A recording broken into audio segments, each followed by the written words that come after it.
एक तो अच्छी चीज होगी इस्लाम में जो आपको अच्छी लगती होगी। उनको ये भी पता चल चुका है कि कुरान किसी अल्लाह की किताब नहीं है। जो आदमी हराम काम कर रहा है वो मुसलमान हो ही नहीं सकता। तो इनको इतनी एक्सेप्टेंस क्यों मिली थी जैसे? बाकी अब वो खुद फॉलो नहीं कर रहे इस्लाम को, हकीकत बात है। कैसे आपको पता चला ये? आपके ऊपर हमला करने की कोशिश नहीं होती? जैसे आप कई बार सड़क पे भी वो तो मुझे मारने के लिए आ रहा था, कत्ल करने के लिए आ रहा था बाकायदा। तो जब तुम यहाँ सारी चीजें वो इस्तेमाल कर रहे हो तो ये भी याद कर लो कि ये सब हिंदुओं की चीजें थी। हमारे माँ बाप हिंदू थे, तो में से जो है 5 या 7% लोग ऐसे हैं जिन्होंने इसको तर्जुमे के साथ पढ़ा हुआ होता है। हर मदरसे से मौलवी पकड़े गए हैं, हर मस्जिदों से हाफिज पकड़े जाते हैं, इस काम वो करते। फिर भी क्यों भेज रहे हो भाई तुम? पहले जब गया 50 वहाँ अच्छा। बहनों से, चाचा की, मामा की, ताई की, फूफी की, इन सब की लड़कियों के साथ कर सकते। ना बंदी के मन में गिल्ट कॉन्शियस है, ना बंदे के अच्छा, मन में गिल्ट रिश्तेदारों को कॉन्शियस। भी परवाह नहीं होती। भाई भाई है, भाई बहन है, हमको वो तो भाई बहन कह रहे हैं। हाँ हाँ। अब थोड़ा सा इधर को जाके वो सेटिंग होगी उनकी। ये जानबूझ के सिखों की मदद कर रहे हैं हाँ ताकि तो हिंदुओं से उनको दूर किया जा सके। हाँ, उसको अपने साथ खड़ा करने के लिए। हम्म। क्योंकि इस्लाम ऐसा है, मुसलमान ऐसा नहीं है, इस्लाम ऐसा है। चैनल चलाने के लिए ही एक्स मुस्लिम बनते हो तब। उनको ये पता है कि अगर इस्लाम खत्म हो गया इंडिया से तो हमारी रोजी रोटी खत्म हो जाएगी। मान लेते कि जमाती में किसी लड़की का रेप करते हो तो उसको पुलिस के हवाले किया जाता है, क्या होता है? नहीं, छोड़ देते हैं उसको, 1-2 चांटा मारे हैं, हम्म। बल्कि बहुत से तो चांटा भी नहीं मारते। तो वहाँ से 10 बम खरीद के लाया था। जब हमारा स्क्रिप्चर ही हमें ये सिखा रहा है, हमारा पैगम्बर ही हमें ये सिखा रहा है कि तुम 6 साल की बच्ची से निकाह कर सकते हो, रोल मॉडल ऐसा है, तो हम कैसे होंगे? एक लाइन में सबसे बड़ी समस्या क्या लगती है आपको, आपके रिलीजन में? काफिरों से नफरत। इस्लाम को सबसे तेजी से बढ़ने वाला धर्म बताया जाता है। बीमारी जो है ना तेजी से ही बढ़ती है। नहीं देखो, जब सोल्यूशन क्या है?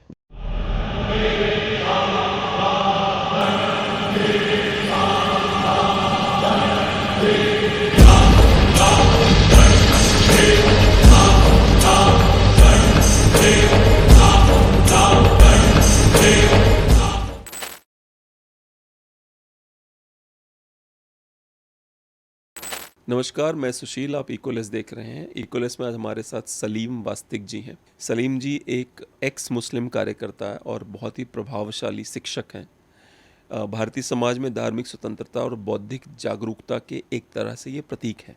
एक धार्मिक माहौल में जन्मे सलीम जी कभी इमाम हुआ करते थे। इस्लाम की शिक्षाओं में गहराई से इन्होंने अध्ययन किया। उनका कुरान और इस्लामी सिद्धांतों के गहन अध्ययन ने उनके मन में कुछ सवाल उठाए। इन सवालों के सही और नीति संगत जवाब जब इनको नहीं मिले तो इन्होंने निर्णय लिया कि ये इस्लाम छोड़ देंगे, और आज भी यही कहते हैं कि कोई मुझे कन्विंस कर दे तो मैं दोबारा से मुसलमान बन जाऊंगा। ऐसा ही कहते हैं सलीम जी। सलीम जी की सबसे बड़ी ताकत उनकी शिक्षा के प्रति जो प्रतिबद्धता है, जो वो अपने इस्लामिक एजुकेशन को लेके सीरियस है। सलीम वास्ते गूगल यूट्यूब पे डालिएगा, उनका आपको मिल जाएगा उनका चैनल। और 2020 के बाद इन्होंने अपना जो इनका रिलीजन था उसको छोड़ के इन्होंने निर्णय लिया कि मैं एक्स मुस्लिम बनूंगा। कोई चेहरा नहीं ढकते, ओपन रहते हैं हमेशा। इनका ये कहना है कि मैं सच के साथ खड़ा हूँ तो मुझे डर नहीं है। 2025 अप्रैल में पहलगाम में जो हमला हुआ था उसके बाद ये कश्मीर गए थे। कश्मीर में इन्होंने एक कथा बताई थी किस प्रकार से इनको वहाँ पर पुलिस वालों ने ही इस्लाम के ख़िलाफ़ जाने के कारण पुलिस वालों ने इनको किस तरह से घंटों पिटाई करी इनकी। इनका तो यहाँ तक कहना है कि जम्मू कश्मीर इस देश का हिस्सा है ही नहीं। कन्फ्यूजन में जीते हैं आप लोग जो आपको लगता है कि जम्मू कश्मीर इस देश का हिस्सा है। सलीम जी से बहुत सारे मुद्दों पे चर्चा हुई, इस्लाम से लेके चर्चा हुई। और देखिए, मुझे इस्लाम का बहुत ख़ास जानकारी नहीं है। मैं तो केवल एक, जैसे आप कहते हैं ना, उसे एक क्यूरियस आदमी जिसके मन में सवाल है, वो सवाल पूछ रहा है क्योंकि उसके मन में उसने चीज़ें सुनी सुनाई हैं और सलीम जी नॉलेजेबल हैं, तो उनसे पूछ के उनके जवाब ढूंढने की कोशिश कर रहा था। अगर मेरी बातों से किसी को कोई दुख पहुँचे तो उसके लिए मैं अभी से रिग्रेट करता हूँ, क्योंकि मैं जानबूझ के मैं किसी को दुख नहीं पहुँचाना चाहता। मैं तो सिर्फ़ और सिर्फ सवाल पूछना चाहता जो मेरे मन में थे। चैनल पे कई लोग हैं जो विज़िट करते हैं पर सब्सक्राइब नहीं करते। मेरा उनसे विनम्र निवेदन है कि सब्सक्राइब ज़रूर करें, बेल आइकन ज़रूर दबाएं और वीडियो को लाइक करें। आइए मिलते हैं सलीम वास्तिक जी से। जैसे पीछे पड़ी होगी रॉबर्ट स्पेंसर की किताब है जो उन्होंने 2 किताबें लिखी हैं। एक किताब में तो उन्होंने स्ट्रेटेजिकली प्रूव करा है कि जो मुसलमानों के प्रॉफिट हैं मोहम्मद वो एग्जिस्ट ही नहीं करते। ठीक है, पर आप भी इसी विचार से वो हाँ हाँ हैं? हाँ। मैंने पढ़ा नहीं है किसी को भी, ना कभी किसी किताबों को इस टाइप के जो आपके पास सब देखी भी नहीं होंगी मैंने ज़िंदगी में। तो आपको क्या बेसिस, किस बेसिस पे आपको लगता है कि ये कुरान हदीस उसी अच्छा। से पता लगता है। क्या क्या पता चला उसमें आपको? जब हम हिस्ट्री में जाते हैं ना, मोहम्मद हुआ था 5वीं शताब्दी से 6वीं तक रहे हो, तो जाहिर है इन दोनों शताब्दियों में उनको लिखने वाला कोई ना कोई तो होगा। हर शताब्दी में कोई ना कोई इंसान लिखता है, लेखक। यानी कि इतिहास तैयार जी। करता है। 5वीं में कोई इतिहास नहीं है, 6वीं में कोई इतिहास में नाम नहीं है, 7वीं में कोई इतिहास में नाम नहीं है, 8वीं सदी में मोहम्मद साहब का नाम आता है, अच्छा। इससे पहले नहीं आता। तो ये 3 सदियाँ, 300 साल में कोई इंसान ऐसा था ही नहीं जिसने मोहम्मद साहब को लिखा। और 300 साल के बाद वो जिसको पता चल रहा है कि मोहम्मद साहब थे, उसको कहाँ से पता चल रहा है, उसने कहाँ से पढ़ा? जब हमारे को नहीं कोई ऐसा, आपको अब तो आप मुझे बता रहे हो कि एक फला आदमी है, इसने भी बताया कि मोहम्मद साहब जी जी। एग्जिस्ट नहीं करते, तो उसने कहाँ से पढ़ा? जब एक काम करो, तुम जरा सर्च करो Robert Spencer's book on non existence of prophet Muhammad, 2012 book by Robert Spencer that questions the historicity of Muhammad. Spencer says there is a considerable reason to question the historicity of Muhammad. A revised and expanded edition was published in 2021.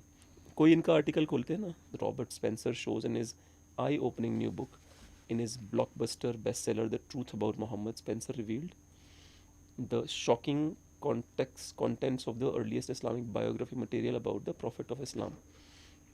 Now in Did Muhammad Exist, he uncovers that material surprisingly shaky historical foundation. चलिए मान लेते हैं कि इनकी बात सही है। क्या कह रहे हैं वो यही कह रहे हैं कि एग्जिस्ट नहीं करते थे। वो 7वीं शताब्दी तक दिख रहे हैं कहीं? नहीं, इन्होंने क्या प्रूव करा है, रुक जाओ। How did oldest records referring to the man name Muhammad bear little resemblance, आप ही की बात कह रहे हैं ये भी, है ना? ये कह रहे हैं कि सबसे जो पुराने रिकॉर्ड्स हैं उसमें मोहम्मद नाम के व्यक्ति का बहुत ही मतलब नेग्लिजिबल रिजेम्बलेंस है, जो बोला गया है उसके बारे में थोड़ा बहुत, वो भी नहीं बताया गया है। Resemblance to the non-standard Islamic accounts of life of Prophet. This may indication that Arabian leaders fashioned Islam for political reasons, far from anti-Islamic problems. तो उन्होंने कहा है कि भैया पहले के टाइम पे उनका नामो निशान नहीं है, लेकिन जो है जो अरेबिया बाद में प्लांट कर दिया लीडर्स हैं उन्होंने इसको पैदा करा ताकि वो बाकियों से लड़ सकें, एक मुद्दा बना के। राजनीति है सारी। हाँ। मक्का भी खुद 7वीं शताब्दी तक नहीं था, मक्का भी 8वीं शताब्दी में अचानक प्रकट हो गया। वो कुआं तो था ना वहाँ पे, जिसको आबे जमजम जो कहा, या आबे क्या कहते हैं उसको, वो भी सब, ये सब प्लांटेड चीजें हैं। ये पानी खाली आबे जमजम का उसी जगह नहीं है, उसके आजू बाजू भी है, वहाँ खुदाई थोड़ा ही करने देते हैं। अच्छा। वहीं पे लगा रखा है पूरा प्लांट, एक जगह पे लगा दिया, अब दूसरी जगह तो लगा नहीं रहे हैं। अगर दूसरी जगह लगाएंगे वहाँ से भी आएगा। पर ये किंगडम पैसा बहुत कमाता है ना उसके नाम पे, तो हाँ, तो कमा तो रहा है ही। हाँ, जो सऊदी किंगडम है बहुत पैसा कमाते हैं। हाँ, बाकी अब वो खुद फॉलो नहीं कर रहे इस्लाम को, हकीकत बात है। कैसे आपको पता चला ये? नहीं, आपको भी पता होगा इस बात का, तो वहाँ पे जो है क्लब खुल चुके हैं हाँ। सऊदी अरब के अंदर। नहीं, पर वो उन्होंने उसकी, जैसे हमारे यहाँ पे चाणक्यपुरी है ना जहाँ पे एम्बेसीज हैं, उधर ही खोला है, मतलब बाहर नहीं खोला उन्होंने, अभी सड़कों पे नहीं आए। नहीं, बाहर खुल चुके जो सारे में खुल चुके हैं। अच्छा। शराब के बाहर सिनेमा हॉल्स खुल चुके हैं। हाँ हाँ। सिनेमा हॉल तो इतना हराम है इस्लाम के अंदर के आप सोच भी नहीं सकते। तो सिनेमा हॉल हराम है, तो ये जो जैसे पाकिस्तान से वो आए दिलीप कुमार आए, वही मुसलमान थे, वो फिल्म बनी तो नाम के मुसलमान थे वैसे। अच्छा। इस्लाम के अनुसार मुसलमान नहीं हो सकता आदमी फिर। अच्छा। अब मान लो सो अच्छा ही है आदमी में, अगर सलमान खान कहने लगे कि मैं मुसलमान हूँ, तो ऐसी कई सूरे हैं, बल्कि हदीस है 2225 है, उसके मुताबिक वो मुसलमान नहीं रहे। म्यूजिक से सुनाना हराम है, फ़ोटो खिंचवाना हराम है। जो आदमी हराम काम कर रहा है वो मुसलमान हो ही नहीं सकता। तो इनको इतनी एक्सेप्टेंस क्यों मिली हुई है सबको, जैसे दिलीप कुमार को भी, और दिलीप कुमार ने इस्लाम की बड़ी सेवा करी है, ऐसा नहीं है कि वो इस्लाम की सेवा नहीं करते थे, वो बहुत सेवा करते थे। देखिए, मोहम्मद रफ़ी भी हज करने के लिए गया था, बिल्कुल, हाँ, है ना, हाँ। लेकिन उसका हज इस्लाम के हिसाब से तो मानना ही नहीं जाएगा। अगर इस्लाम में जब म्यूजिक हराम दे दिया है, राग अलापना हराम कर दिया, राग अगर आप अलापते हैं तो केवल अरेबिक लैंग्वेज में कुरान को ही अलाप सकते हैं आप, इसके अलावा और कोई गीत नहीं अलाप सकते। अच्छा। अगर आप और कोई गीत अलाप रहे हैं वो आपके ऊपर हराम हो रहा है। तो जब आप, हराम का मतलब है कि गुनाह, अच्छा, आप इस्लाम से मतलब उसके तकवे से बाहर आ जाते हैं फ़ौरन। अच्छा। तो जब तकवे से बाहर आ गए तो आप कैसे मुसलमान रहेंगे? रह ही नहीं सकते। जो कहे ये जाओ आप, आज एक डकैत भी अपना आपको मुसलमान कहता है, चोर भी अपना आपको मुसलमान कहता है, बलात्कारी भी अपना आपको मुसलमान है ना, इसी में सब मजहब के बिल्कुल अंदर। है, बिल्कुल है। और वो कहते मुसलमान ही हैं। आप जेल देख लो जाके, जेलों के अंदर कितने मुसलमान भरे पड़े हैं, उनके काम देख लो उन्होंने क्या क्या किए हैं। तो उस कर्मों के हिसाब से देखो तो कुरान के अनुसार वो मुसलमान है ही नहीं है, लेकिन कह रहे हैं कि हम हैं। और सबसे ज़्यादा यही लोग कहते हैं जो हाँ, जो पाप कर जो रहे बुरे हैं। आदमी है वही ज़्यादा अपना आपको धार्मिक बनते हैं, मुस्लिम मुस्लिम धार्मिक। हाँ, हाँ, हाँ, हाँ। तो मुझे ये समझ में नहीं आता कि जो बच्चा इंस्टाग्राम पे म्यूज़िक भी सुन रहा है और इस्लाम के लिए गाली गलौज भी करता है और पत्थर भी फेंकता है जब उसको कहा जाता है पत्थर फेंकने के लिए, तो उसको ये दिमाग में सवाल नहीं आता कि यार हदीस के हिसाब से तो मैं गलत ही कर रहा हूँ, ये तो मुझे इस्लाम ही नहीं है जो मैं कर रहा हूँ ये तो। पढ़ा हो तो समझ में भी आएगा, पढ़ा हुआ तो है। किसी ने भी नहीं पढ़ा हुआ, कोई 100 में से जो है 5 या 7% लोग ऐसे हैं जिन्होंने इसको तर्जुमे के साथ पढ़ा हुआ होता है। अच्छा। जब तक आप एक दूसरी लैंग्वेज है उसकी आप हिंदी नहीं जानोगे, बोलते रहो आप चे पे मैं बोलते रहो, समझ में तो आपको भी नहीं आ रहा ना। अब हम भी ऐसे ही थे, पढ़े जा रहे हैं अल्हम्दुलिल्लाह रब्बिल आलमीन रहमान रहीम या कुल या अय्युहल काफिरून ला अब्दु मा ताबुदून। अब समझ में आ रहा है कि कह दो इन काफिरों से, अबे यार कौन है काफिर, है ना। अब समझ में आ रहा कि भाई ये काफिर क्यों बना रहा है अल्लाह मियाँ, क्यों लोगों को काफिर कह के मरवा रहा है। अब हिंदी समझ में आई तो पता चल रहा है। अब जिनको पता है वो 5-6% बता रहा हूँ ना मैं, जिनको पता है वो अंदर से जानते हैं कि हाँ इसमें ये चीज़ लिखी हुई है गलत है, उनको ये भी पता चल चुका है कि कुरान किसी अल्लाह की किताब नहीं है। तभी वो लोग मस्जिद और मदरसों के अंदर बैठ के बच्चों को पेल लेते हैं भाई, बच्चों के साथ बलात्कार करते हैं, बिल्कुल करते हैं, हाँ। लड़कों के साथ दुष्कर्म करते हैं। उनको खुद को अल्लाह का डर ही नहीं है, उनको पता है कि ये अल्लाह का घर है, हमें बता रहे हैं कि ये अल्लाह का घर है, यहाँ से डरो, और वो खुद डर नहीं रहे, खुद हरकत कर रहे हैं ऐसी ऐसी। सब मुसलमान देखते हैं, सबको पता है इन चीज़ों का, लेकिन फिर भी पता नहीं बस क्यों नहीं समझ पा रही। जैसे एक एक अभी एक व्यक्ति है जिसने छोटे बच्चे के साथ रेप करा, किसी गाजियाबाद में या कहीं पे करा। हाँ अभी ताजी मैंने भी पढ़ी थी, जी, नहीं नहीं, मैं तो पुरानी बात बता रहा हूँ। तो अभी भी हुई उसमें ताजी, कोई बहुत बड़े मौलाना है, मदनी नाम है शायद उनका। अरशद मंदनी। तो उन्होंने कहा कि एक तो बेचारा 4,000 रुपये पे बिहार से कहीं से आके यहाँ पे कर रहा है, वो कहाँ जाएगा सेक्स करने के लिए। मैं भी यही कहता हूँ, मैं भी तो यही कहता हूँ, हाँ, गलती उनकी थोड़ा ही है, हाँ, उनकी कोई गलती नहीं। एक आदमी बिहार से आया हुआ है, हाँ। अब तो चलो 4 नहीं 10,000 मिल जाते हैं तनख्वाह के अच्छा। हाफिज को। अब वो अपना घर बार छोड़ गए यहाँ पे आया हुआ है। इंसान की ये नेचुरल चीज़, इसको कोई नहीं ख़त्म कर सकता। भूख, नींद और सेक्स, लत होगी या तलब लगेगी तो क्या वो बिहार जाएगा? वो फिर अपने आसपास ही, जब आदमी को नींद आती है जहाँ पड़ा वहीं सो जाएगा ना।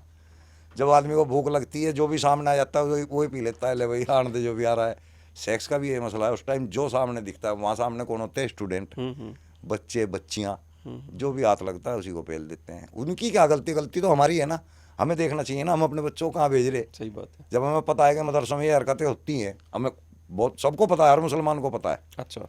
हर मुसलमान जानता है कि मदरसों में ये काम होते हैं। हर मदरसे से मौलवी पकड़े गए हैं, हर मस्जिदों से हाफिज पकड़े जाते हैं इस काम को करते हुए। फिर भी क्यों भेज रहे हो भाई तुम? स्कूल खुले हुए हैं, कॉलेज खुले हुए हैं, अपने बच्चों को वहाँ कामयाब करो ना जाके।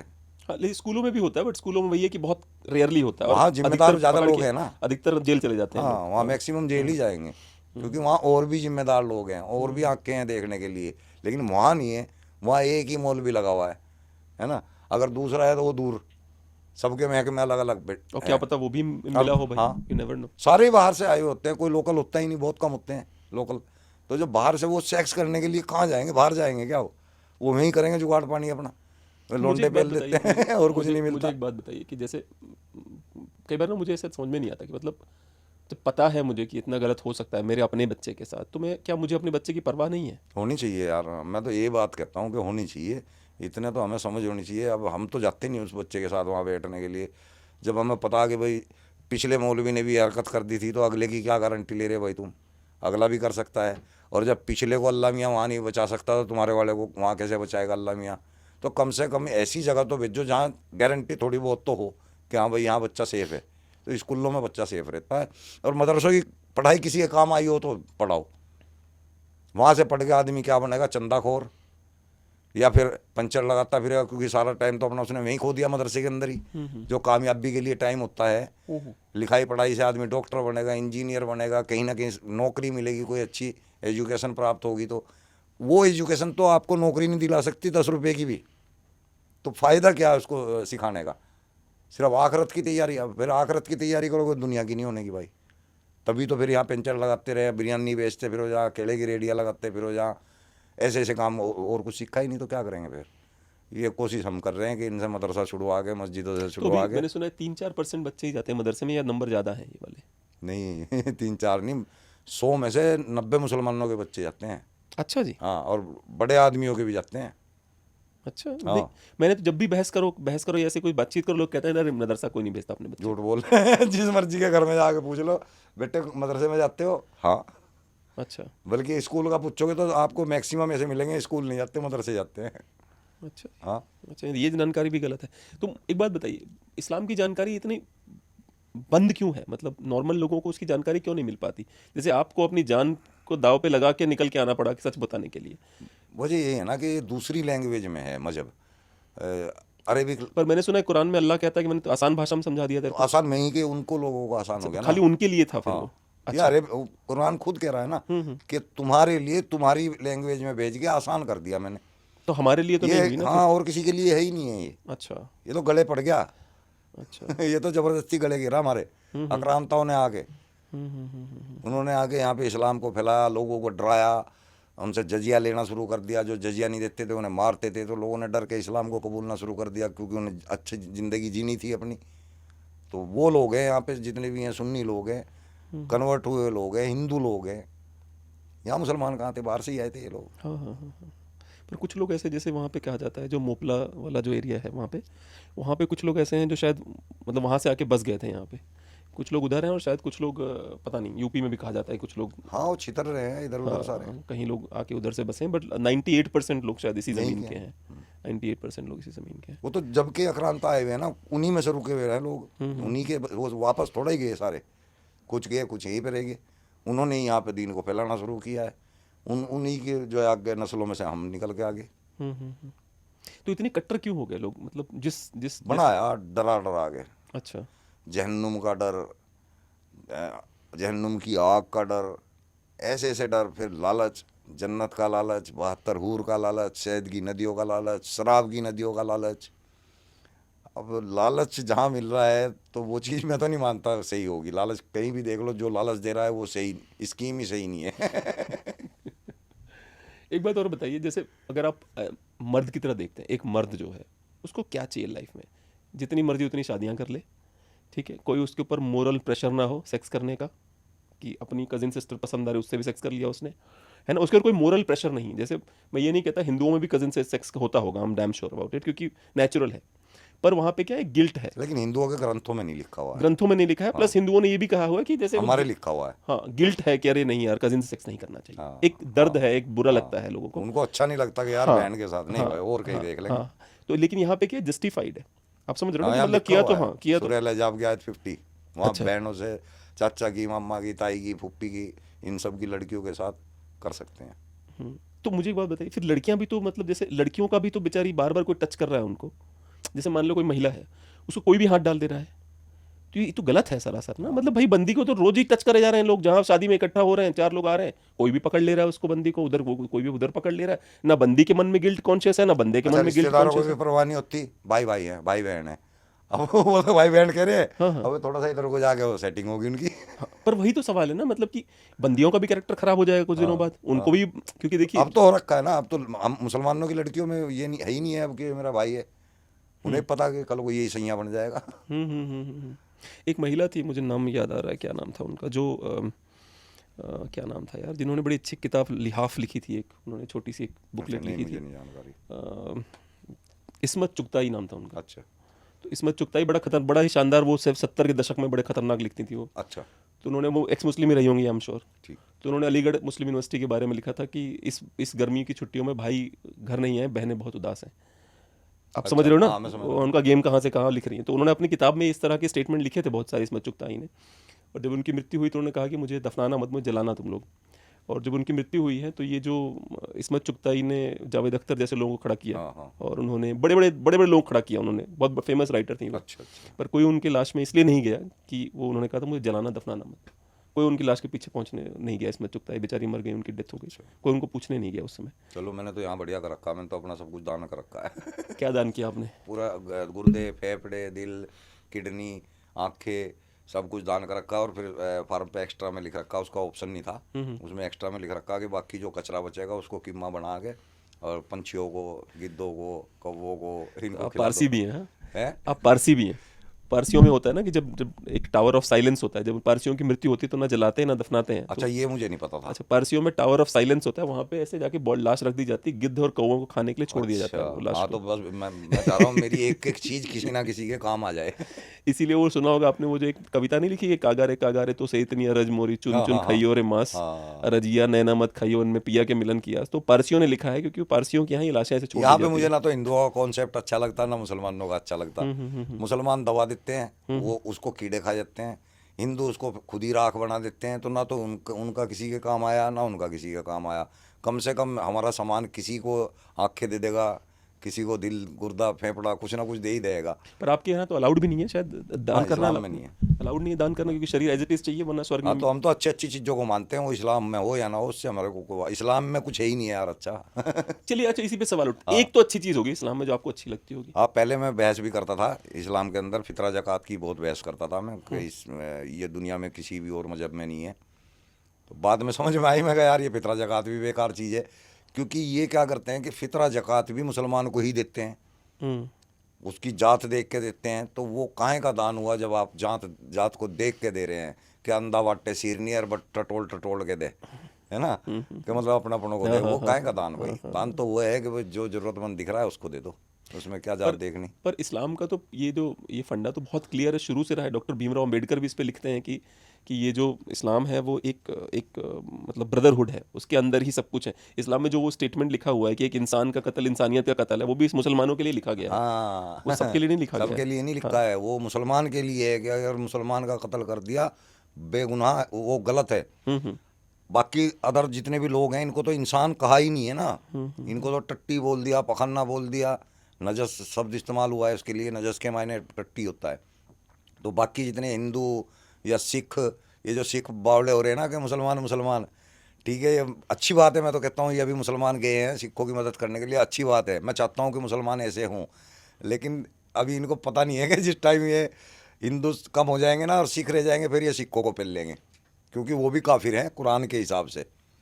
मददगार होना चाहिए, मुसलमानों को इस तरह ही मदद करनी चाहिए, लेकिन इस्लाम के हिसाब से ये गलत कर रहे हैं। मदद कर ही नहीं सकते काफिर की, काफिर को तो परेशान करना है, और ये कर रहे हैं मदद, तो ये इस्लाम से बाहर का काम कर रहे हैं, ये भी ठीक नहीं है।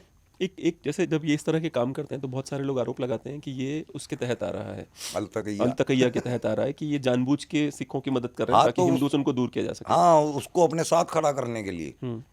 उसको अपने साथ खड़ा करने के लिए, मजबूत होने के लिए, हम्म। हिंदुत्व से टक्कर लेने के लिए। अकेले तो नहीं ले सकते। हम्म। और आपने देखा होगा कि जब भी मुसलमान के साथ कोई आफत होती है तो सिख खड़े हो जाते हैं। हम्म। लेकिन जिस टाइम सिखों को पता है, ये भूल गए वो तो वो। 1947 में भी बहुत क्लियर हुआ था हाँ, सब। ये भूल हाँ गए उसको, जब ट्रेन भर भर के भेजी थी हाँ हाँ हाँ सिखों की। हाँ हाँ हाँ ये हाँ। दिमाग में रहा नहीं है सिखों के। जब इनका टाइम आएगा ना ऐसे ही पेल ले जाएंगे, क्योंकि इस्लाम ऐसा है, मुसलमान ऐसा नहीं है, इस्लाम ऐसा है।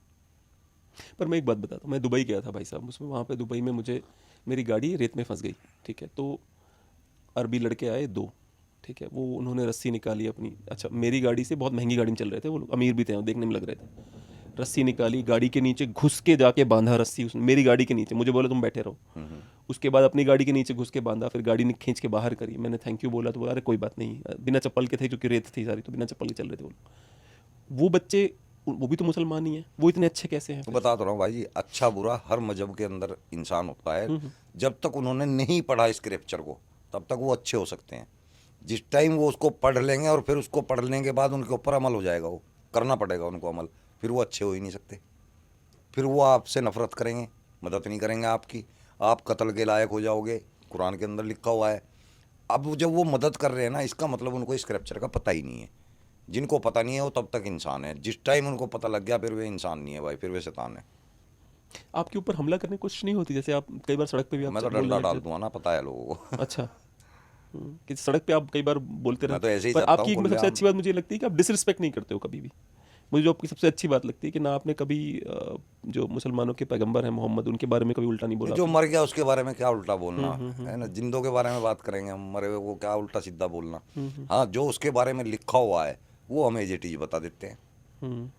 और वो गलत नहीं है। अगर हम कभी गलत बताते हैं तो हम मौका देते हैं कि कोई भी आदमी आगे में कर ले, क्वेश्चन कर ले हमारे ऊपर।